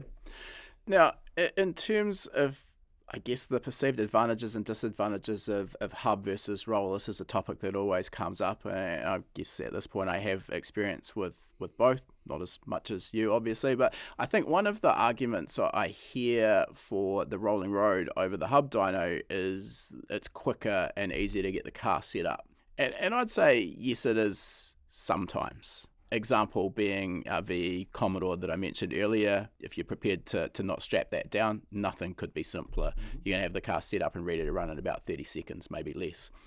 However, once you start getting into those more powerful cars, strapping is such an important aspect of it, and particularly now if you're looking at some late model cars that have got full flat underfloors, diffusers, etc., that can actually require quite a lot of work prior to the car going near the dyno to actually remove some under trays to get access to some strapping points. And typically I'd have a two-wheel drive car set up on a hub dyno ready to do my first pull in probably under 10 minutes if I'm not being lazy. Does that sort of match your experience as well? Yeah, it is. Like, there's certainly still a market for a roller dyno. If someone is in the market of quickly throwing a car on, flashing a file in, getting it off and put the next car on, then there's certainly a market for that, and there probably always will be. In Australia, locally for us, it's really predominantly, that's just the diesel market now. There isn't. I rarely sell a dyno these days to a guy who's not in the diesel market. I roll a dyno, I'm talking, for example, right? So, and if a customer's got a roller dyno and comes to us inquiring about a hub dyno, I still tell them, if you can afford to keep the roller dyno and you've got it, then keep it. Because ultimately there's some jobs that's going to be quicker and easier for you to use it, that sort of stuff. So certainly, a hub dyno does not take the place of every only from a money point of view, whatever. You can still dyno any car on a hub dyno within reason, whatever, that sort of stuff, But that 10-minute mark, certainly, if a guy's set up for it, you can certainly, that's all it takes to get a car on the dyno. And from a strapping point of view, if the car does have 500, 600, 700 horsepower, for example, whatever, you're going to have to get out and check them straps at some point in time. They're not going to stay the same tension. So while you may be able to get it on and strap down in 5 minutes, whatever, you're going to have to still do something where that goes out the window with a hub dyno. It does. So I think the other thing that can't be overlooked here is the safety element. I know coming from initially dealing with my Dynopack hub dyno, that was just what I was used to. It is quite a sensation when the car, particularly sort of something turbocharged that's reasonably powerful, when it actually comes up on boost and it climbs forward onto the roller. That's quite disconcerting. I mean, you do quickly get used to it, but also all it's going to take is a strop to brake or something like that. And I mean, I don't imagine you're going to go shooting out through the wall of the workshop, but it's also probably going to be a little bit ugly. Look, I've seen a complete quarter of a car get taken off from a slick exploding on a roller dyno, and that gets very expensive on a purpose-built drag car, that sort of stuff. So you have that sort of thing. A tyre can explode. There's still other things that can go wrong on a hub dyno as well, that sort of thing. But look, you don't have wobbly rims moving around or whatever. Like the most common thing you see at old-time roller dyno workshops are a hole in the ceiling where wheel weights have come off. That's the most common thing you see that happens on a roller dyno is wheel weights come off, So, and I've seen plenty of, like I said, look slick tyres explode on a small roller at least. Maybe slicks are okay on a bigger roller dyno, that sort of stuff. But I've seen plenty of slicks that go on, and it's the speed rating of the tyre. Like I saw it was this beautiful car at Summernats at one point in time. It had like a NASCAR Dodge engine in this old Valiant thing. It was a show car, and then this guy sort of cottoned on that he needed some nice hard tyres to get some traction, whatever. And so this thing had a 2-speed power glide in it. So we're hooking in. It was about 700 horsepower. It was a pretty decent sort of dyno pull, but we're about 240 Ks. And next thing you know, 150 mile an hour. Next thing you know, boom, the left-hand side tyre exploded, and we had 2 dynos set up next to each other, and remnants of the tyre hit the car next to it and damaged that car, for example. And then so the car come to a stop, and there's this rim sitting on the roller with the remnants of the tyre, and we couldn't see the tyre carcass. And we're looking around, so where is this tyre gone? And we actually opened the boot up, or the trunk, and the tyre carcass had punched its way through the wheel well and ended up into the trunk of this car. So a monumental amount of damage under this beautiful show car. And then, because it turned out, the guy went and bought some cheap tyre that was only rated to 100 miles per hour, and put it on, and here's us doing 150 mile per hour, whatever, Probably not the ideal place to be trying to save a few dollars. No, but yeah, that can happen. As you mentioned that as well, it just went through my mind, because I haven't had a tyre failure, but there has been occasions on the roller where you need to stop that run really quickly, and if the thing's doing 150 mile an hour, that doesn't happen in a split second. So if you've got a pop tyre and you're running that rim on the roller, that's going to be for quite a few seconds before you can get the thing stationary as well. Yeah, look, on our system, as long as you tap the space bar, the dyno will accelerate at a certain, but that still could be a 10-second process before it gets down. That's so enough time to do a lot more damage. Yeah, so at least on our style of dyno, you can stop a lot quicker than you could on a big, huge inertia drum one, for example. So all that aside, I guess for me, probably the key advantage that I see is we straight away eliminate a lot of those factors that we've talked about so far. Obviously, on a hub dyno, wheel spin is just no longer a factor. So we're getting consistency in that respect. All of the power being produced is being measured, or torque that's being produced is being measured. Then you don't have the inconsistencies with strapping technique, tyre pressures, tyre compounds, and tyre temperatures. So back-to-back runs, safe to say they're going to be a lot more consistent. They will. On a roller dyno, if you know what you're doing, you can get very, very good consistency within a certain power level. So there's no problem there. But as the power goes up, you're not going to have the same consistency. But on a hub dyno, you'll get very, very, very good consistency, whatever. You'll typically, if you do enough of the same car, see, I use the same car to test every hub dyno, for example. So I know when I put my car on, I'm going to make, probably 460 horsepower on my first pull, but then I generally do half a dozen to a dozen pulls, whatever. It'll pick up 3, 4, 5 horsepower just from the diff warming up and the gearbox warming up. So you start to see them sorts of differences. Which I guess kind of naturally leads to one of the bigger questions. Whenever we're talking about chassis dynos, there's always the question of drivetrain losses. Everyone obviously wants to compare the number at the hubs or at the rear wheels to what you'd see at the flywheel if you put it on an engine dyno. And I mean, you hear numbers thrown around that to me seem very optimistic, sort of 20 to 25% I've heard as a drivetrain loss. And I mean, if you simply look at what that would mean if you're measuring, let's say, 600 wheel horsepower, and you're saying that 25% of the engine power is being lost, I mean, that's a huge heater. So to me, I've kind of always thought some of the claimed losses were unrealistic and optimistic. I know that you also built a test rig, and I haven't actually caught up with how you got on with that, which was designed around measuring exactly that, the load cells on each point, sort of the engine, which was on a gimbal, the gearbox was on a gimbal, and then of course obviously at the hubs as well. So yeah, what can you tell us about drivetrain losses? Look, part of the problem is people quote percentages, where percentage might work for one small factor of friction through a gearbox or something like that, whatever, but just to group everything.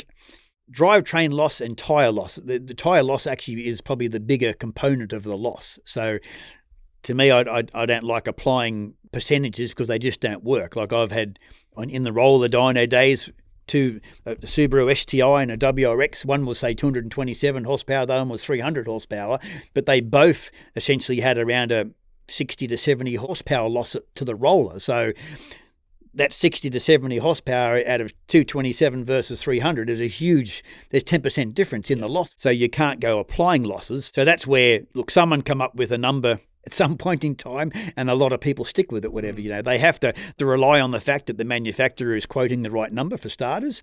That may or may not happen in some instances, and then they take that as gospel, and they've got this number, so that's 20%. At the end of the day, it just could be 20 horsepower, that sort of in that regard. So the other thing with the percentages, you take a stock Evo, for example, and put it on the dyno, and let's say it's 300 horsepower, and obviously there is some amount of loss. And then you go and build the engine, fit a big turbo, and now it's 800 horsepower. So is the loss the same as it was when it was 300 horsepower, or is it doubled if we double the power, or are we talking somewhere in between?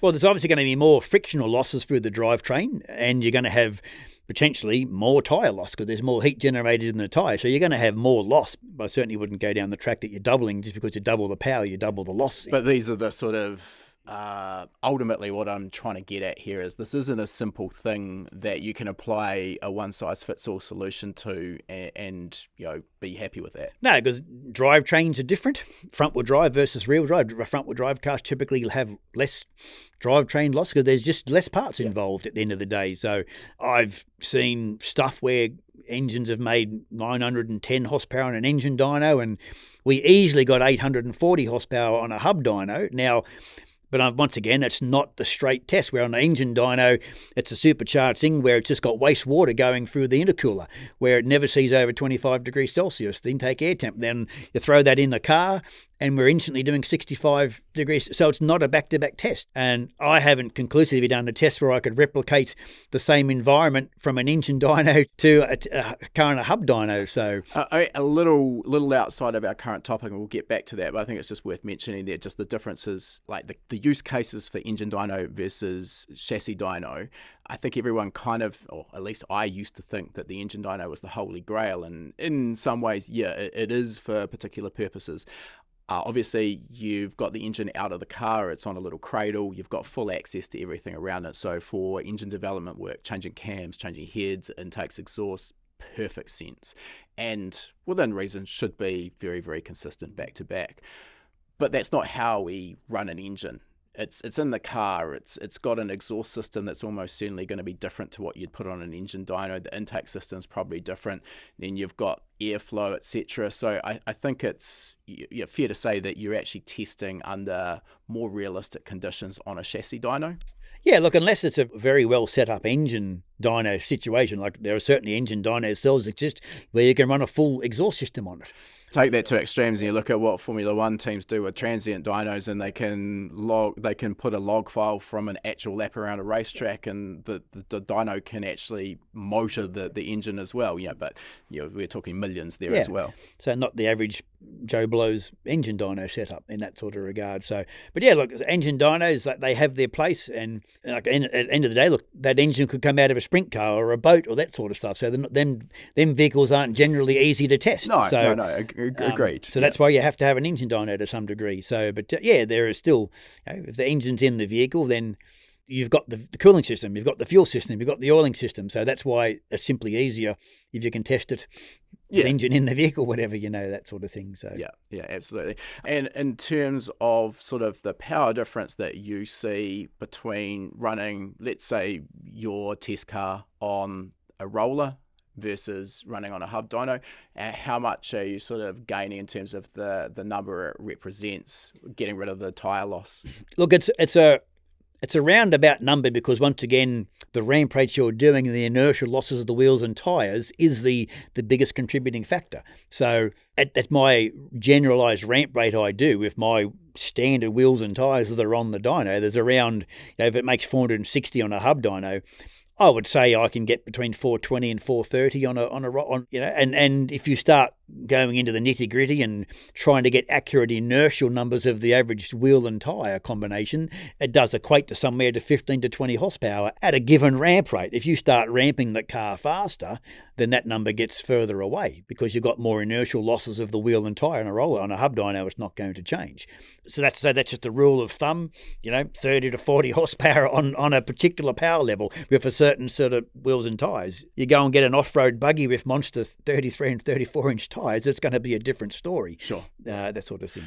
All right, just another couple of topics that you've kind of just touched on there, the ramp rate, which we've sort of already kind of described there, but basically how long the dyno will take to ramp between our start RPM and our finish RPM. As I mentioned, generally what we're trying to do is make that realistic to what the car's going to do. That in and of itself is tough because obviously the rate that the engine accelerates out on the road in, say, second gear is going to be much faster than how it accelerates in fifth or sixth gear.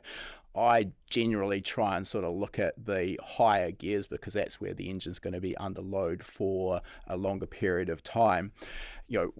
What difference does the ramp rate make to the displayed power, and is it just this inertial factor that you've been talking about with the eddy current absorber and the rollers? It is, like I said, like on a roller dyno, ramp rate makes more difference. You've got more inertia of the wheels and tyres, but so on a roller dyno, you're using a faster ramp rate to overcome the tyre loss. So it helps you get traction, you up the ramp rate a little bit and you gain back a bit of traction. A slower ramp rate, you've got less inertial losses because you're accelerating slower, but you're going to have struggle to get traction at a certain power level. So all I tell people on a roller dyno, whatever ramp rate gives you the best number, well, that's the test that's had the least amount of losses one way or the other. So, and that's all you can do. You're not cheating, but you're not making the car show any more power than it actually has, but that's the best result you've got from one way or the other, fast or slow. So on a hub dyno, that completely goes out the window. And so the ramp rate is just simply the acceleration from start to finish, as you said. The purpose and it's the repeatability thing you said before. The dyno, it's a tool so you can detect differences in your tuning.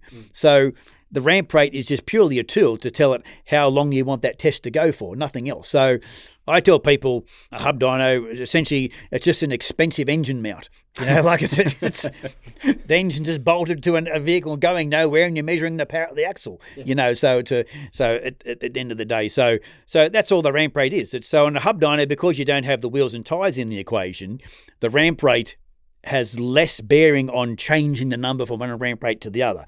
You can't have it that if you change the ramp rate, even on a hub dyno, the dyno is all accounted for, but the vehicle losses aren't. So while the wheels and tyres are gone, you still have tail shafts, so the biggest contributing factor on the vehicle then potentially would be the flywheel, because that's got the biggest diameter, and inertia is all about diameter.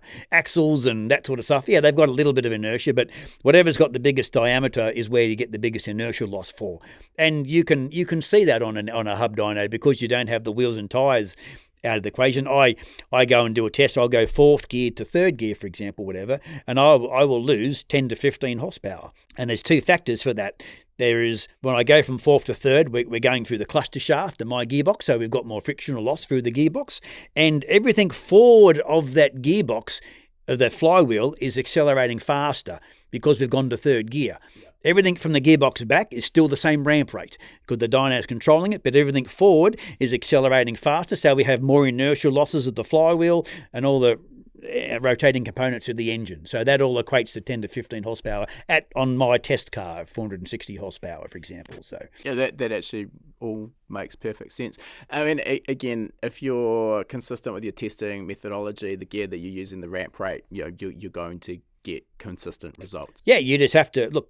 Once again, you pick a ramp rate that works for you, and the dyno will do the same thing every time. That's what all dynos should. At the end of the day, if you choose it to take a 10-second pull, the idea of it is that the engine's only going to, thermodynamically, that engine's only going to build so much heat at that power level in that 10 seconds. So it's a repeatable test on a system where it's not, and it's inertial based. The car makes more horsepower, the test gets shorter, so it's not technically the same test anymore. So that's why a linear or a non-linear test, whatever happens to be, from going from start to finish in a given time span, it provides an accurate method to compare test A to test B. I think there's some other aspects sort of aside from the dyno that I just wanted to touch on, with the importance of your ramp rate versus what you're achieving with your tuning. And particularly with a turbocharged car, if you choose a slow ramp rate, let's say maybe 500 RPM per second, that probably would be pretty typical for a modestly powered street car. 2,000 to 7,000 RPM, it's going to be a 10-second pull. That's a pretty good sort of starting point, at least in my opinion. And you run that car with a moderately sized turbocharger, because of the load that you're applying, the heat that's being built in the exhaust manifold turbocharger. Let's say maybe you get full boost at 3,500 RPM. Okay, fine. So then you can tune at full boost from 3,500 RPM right through the rev range. If you then go and halve that ramp rate, let's take it down to 250 RPM per second, because you're not loading the engine as hard, the engine's ramping quicker. What you'll typically find is, instead of making full boost at 3,500 RPM, now you might not make full boost to 4,500 RPM. No big deal. We can still tune the engine, obviously, in the areas that we're running through. The danger, if you're choosing a very fast ramp rate, is that once you actually get the car off the dyno out in the real world and you lean into it from 2,000 RPM in fourth or fifth gear, you're now going to spool that turbocharger earlier. You're going to get boost in an area of the map that you hadn't tuned, and obviously that can be potentially dangerous. So it's just about understanding the nuances of the dyno and how you choose to use it. Again, trying to be realistic with how you use the dyno. Another thing that I would quite often do, once I basically was comfortable and completed my tune, maybe that 10-second ramp rate that I was talking about, I might do a couple of pulls at 20 seconds or even 30 seconds, which is kind of a torture test on the engine. You have to be a little bit careful here to make sure that you can actually thermally control, engine temperature, intake air temperature across that ramp rate. There's no point getting unrealistic air temps at 70 or 80 degrees that you'll never see on the open road. But basically, as long as we could control those, it's a real good torture test. If our air fuel ratio stays on our target there, and more importantly, we're not getting any knock, I can be pretty certain that out in the real world, owner can throw anything they want at that car and the engine tune is going to be safe. So there's a lot around those ramp rates. Now, moving on, obviously, this is sort of a specific topic, but just worth quickly touching on, which is linked dynos. I have only had one issue with this, which was with, I think it was a Porsche GT4 race car, which is a rear-wheel drive car, but Porsche in their infinite wisdom, if you put the car on a two-wheel drive dyno, the front wheels aren't turning, it's not that happy about it, it goes into a limp home mode and you can't tune it. So you can't do this on a hub dyno. You can in some instances with a rolling road dyno. I guess the real question is, how much of a problem is the vehicles that require the front wheels to be turning even though they're two-wheel drive, and is it worth Mainline kind of coming out with a solution for that? Look, to some degree, the more stock the vehicle is, the more of a necessity it is. So I've made a link dyno. I've never sold one. And because for us at the moment, 90% of our market is hub dynos, I'm not really putting any thought into doing it. I was recently approached by a guy who has made a mechanism to adapt to a hub dyno. he wanted to sell it to me, to say me engineering it, whatever, you guarantee it'll work on a hub. So if someone comes to me now and wants to mechanically link a hub dyno, then I have a mechanism to do it if someone wants to pay the money, but it's not cheap, whatever. So there are ways of mechanically linking a roller dyno where it's more cost effective, that sort of stuff, but it's labour. Yeah. You know, like you can go and make it and have more rollers and belts and stuff and add more parts. So it is certainly, it's a requirement. If you wanted to do, like I said, I believe the closer to a standard vehicle, that Porsche you're talking about, it's honestly, I have very minimal customers contact me and talk about, look, I can't run this car, what am I going to do? Especially in the hub dyno market. They're modified, so if they're modifying and they know how to get around it, generally, that sort of stuff. You know, the worst cars out there, I used to go and install a roller dyno and do training, and I'd put my Toyota Camry on it, rent a car that I had, and they were a nightmare because there's no way, you can't turn the traction control off. So then all you could do was disconnect an ABS sensor somewhere at the back of the car to completely make the car runnable on a dyno, for example, whatever. So a linked dyno, enables you to run a standard motor vehicle. Now, there are some people around the world that's their market, where they want to modify standardish motor cars and just put a flash tune in, and so there's a market for it. So I mean, I won't speak for that particular Porsche because I just don't know any better, but often if you have the OEM scan tool, you can put a vehicle into a dyno mode. So I mean, maybe that's still costly, but probably much more cost effective than trying to create a four-wheel drive linked dyno if you don't have one. It is to some degree. Like our problem with our dyno, because it's in a four-wheel drive form, because it's variable wheelbase, it adds a complexity that you have to be able to account for that wheelbase moving backwards and forwards in whatever mechanism you use to account for linking mechanisms. So you have to have a telescoping shaft of some sort. Well, anything's possible, but it just adds layers of complexity. For us, it would easily add $30,000 to the Australian dollars to the cost of the dyno to do it. Because there are certainly advantages if it's a bigger roller, for example. You're doing less RPM, so they've got more options as far as what sort of gearboxes you can use that'll handle that. Because as I said earlier on here, like at 240 kilometers per hour, our rollers are doing 6,000 RPM. So a lot of the off-the-shelf 90-degree drive gearboxes won't handle 6,000 RPM. So there's very few things on the shelf you can actually use to actually do that. And look, my prototype thing I've got 2 9-inch diffs hanging off it. But you end up, end of the day, you're back driving one of the diffs, which people say isn't good for it.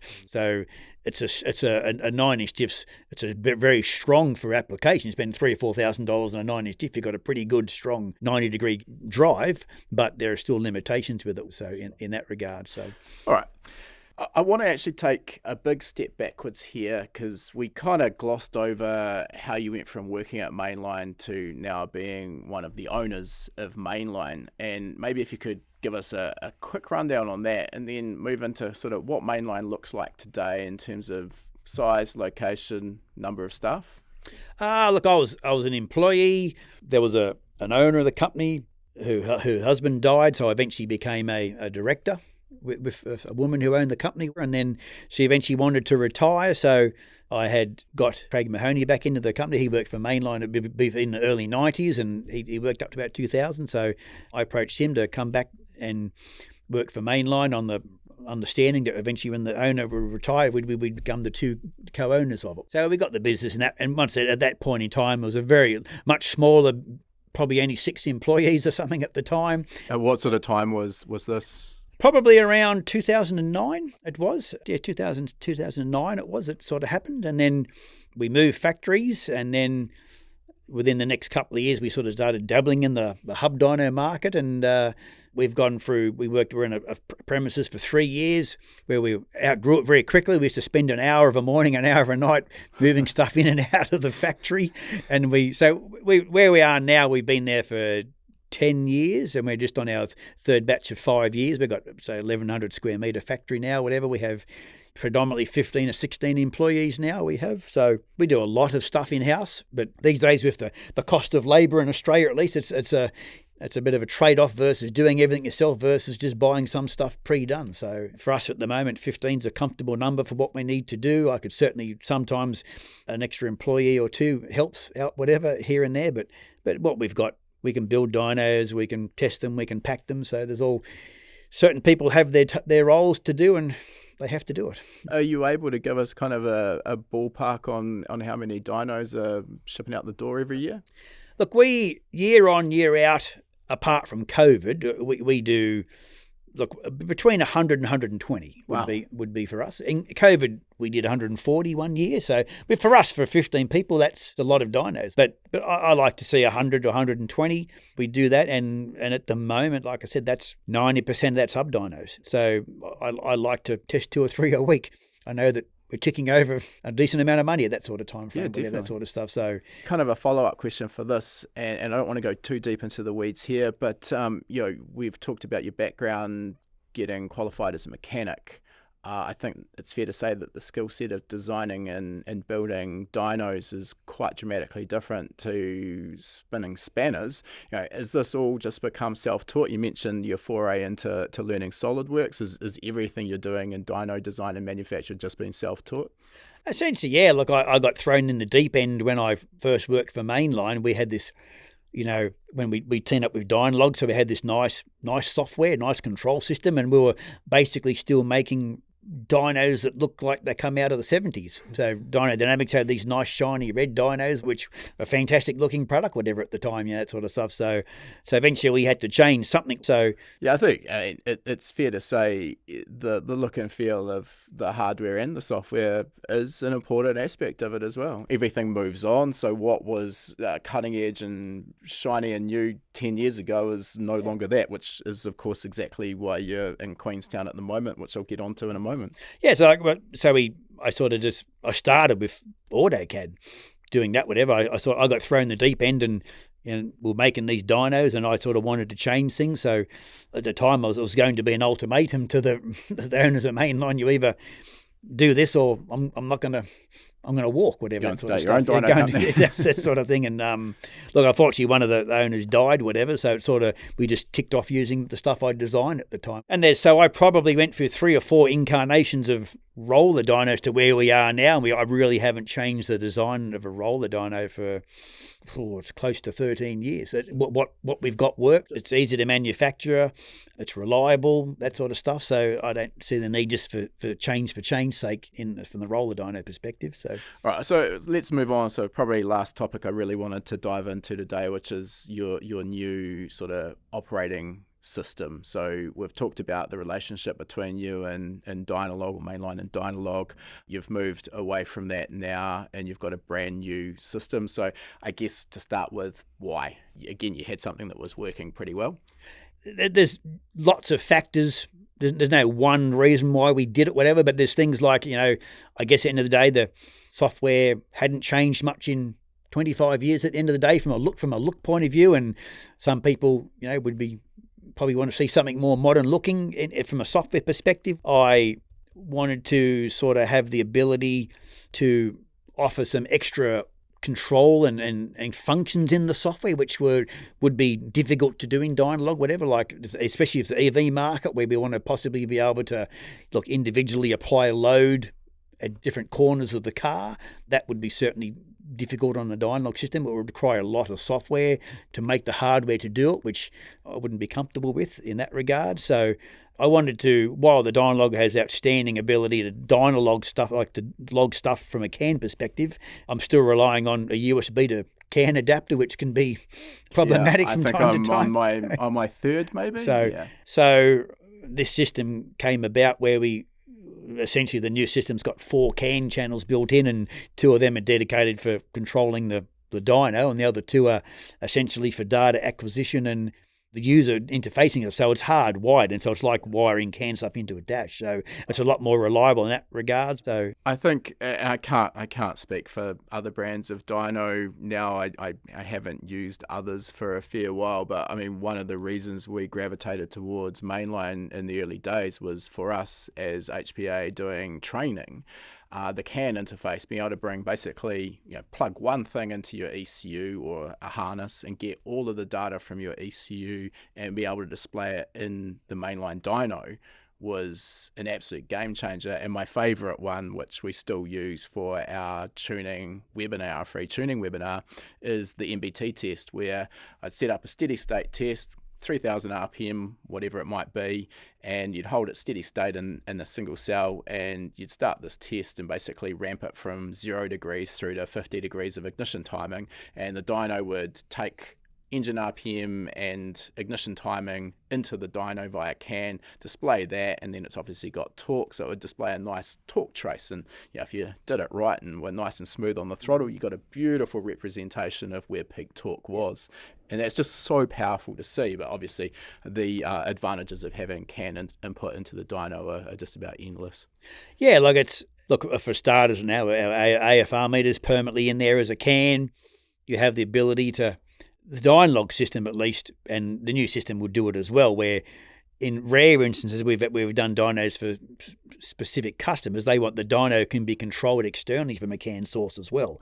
So I have one EV manufacturer in the UK who the car basically controls the dyno, and that demand signal comes in via CAN into the software that way. So that's another purpose for CAN. It's not just about getting data out of ECUs; it's getting data from a car and telling the dyno what to do. So we can now, like we've had inbuilt stuff into the Dynlog stuff for sending out power and torque into like dedicated things into a Haltech, for example, that sort of stuff. There were dedicated things in older Motec stuff, that sort of thing. So now it's just completely user configurable. A huge number of other advantages. I'm kind of maybe an hour into training on it, so I've definitely still got a lot to learn. And probably I would say realistically the least important feature specifically, but one that everyone's going to love is, you've just modernized that look and feel of the user interface, which, makes a difference.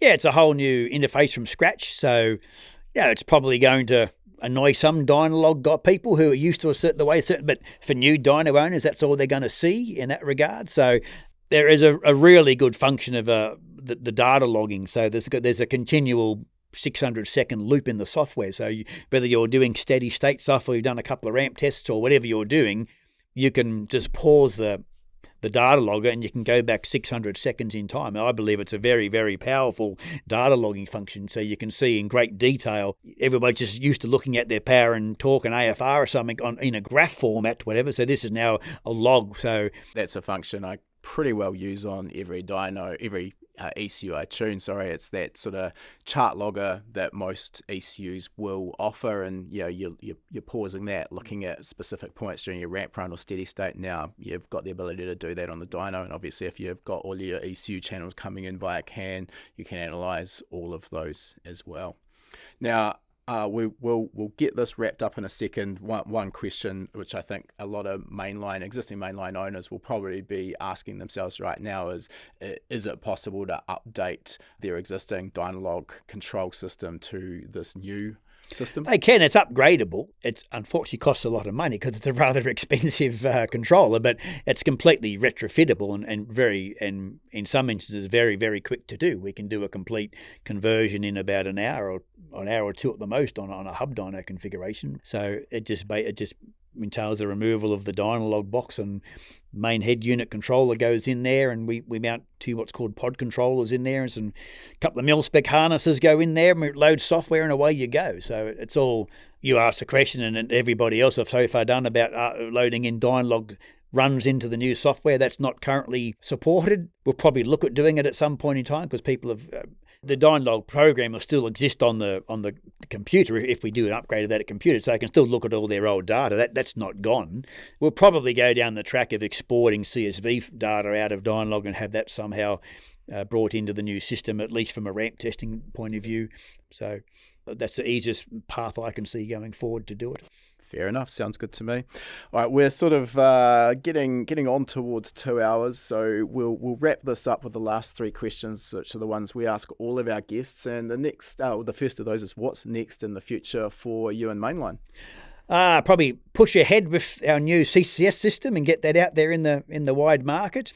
From a product point of view, we'll probably show off. We've got an ultra powerful hub dyno, which potentially can do 12,000 horsepower. So not that it's going to be a car, but it'd be more so the doubling of the torque capacity, that sort of stuff. So that product it'll pop up somewhere eventually where I'm going to debut it or use it is going to be the factor, but that's something we've been working on for a couple of years. So them two things. Okay, that's exciting. Always got something new on the go. Next question: is there any advice you'd give to a younger version of yourself to help reach where you are today in your career faster? And let's be honest, you've had by the sounds of it, quite an interesting career path. Probably get more educated to start off with, I'd say, whatever. So from a mechanical engineering standpoint, whatever, so. That's always a tough one, though. Yeah, there's no sort of right and wrong answer to that particular question. And a fair number of our guests have brought up the point, you know what, I don't think I'd be sitting here doing what I do today if I hadn't followed the career path I've had. You just never really know what life's going to throw at you. I would have assumed that to do what you do today, a mechanical engineering degree probably would have been helpful, but clearly not essential. No, look, I was lucky. I was relatively good at mathematics when I was at school, so that sort of helped me immensely working stuff out in this industry. It has been. Yeah. Okay, last question, Todd. If people want to follow you and see what you're up to, get hold of Mainline, etc., how are they best to do so?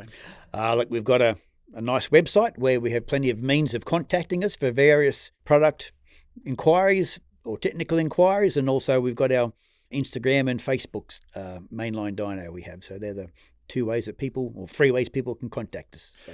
And as usual, we'll put links to those accounts in the show notes to make it easy for people to find. Look, Todd, great to get a chance to sit down and have a chat. We chat plenty, but never really had the chance to sort of dive into the background of Mainline and kind of see behind the curtains, so to speak. So thank you for your time today. No worries. It's a pleasure. Thank you. I hope you've enjoyed this episode of Tuned In, and don't forget, by using the code podcast500 at checkout, podcast listeners can get a huge $500 off our VIP package, which includes over 40 current courses, as well as a long list of courses to be released in the future. As a VIP, you'll also get lifetime access to our members-only webinars and our community forum. Lastly, we'd love it if you could drop a review on your chosen podcasting platform. These reviews really help us to grow our audience, and that in turn helps us to continue to get more high quality guests. To say thanks, each week we'll be picking a random reviewer and sending them out an HPA t-shirt free of charge anywhere in the world. This is also a great place to ask any questions you might have too, and I'll do my best to answer them if your review gets picked. So this week, a big shout out to Dayton E from the United States, who has said, "You guys do a great job. Brief and to the point. I like it."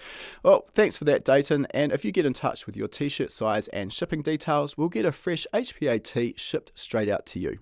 All right, that concludes our interview. And before we sign off, I just wanted to mention, for anyone who's been perhaps hiding under a rock and hasn't heard of High Performance Academy before, we are an online training school and we specialize in teaching a range of performance automotive topics, everything from engine tuning and engine building through to wiring, car suspension and wheel alignment, data analysis, and race driver education. Now remember, you've got that coupon code.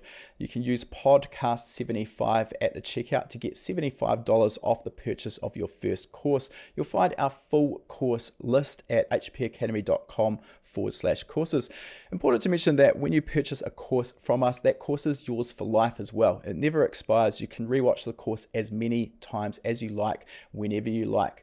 The purchase of a course will also give you 3 months of access to our gold membership. That gives you access to our private members only forum, which is the perfect place to get answers to your specific questions.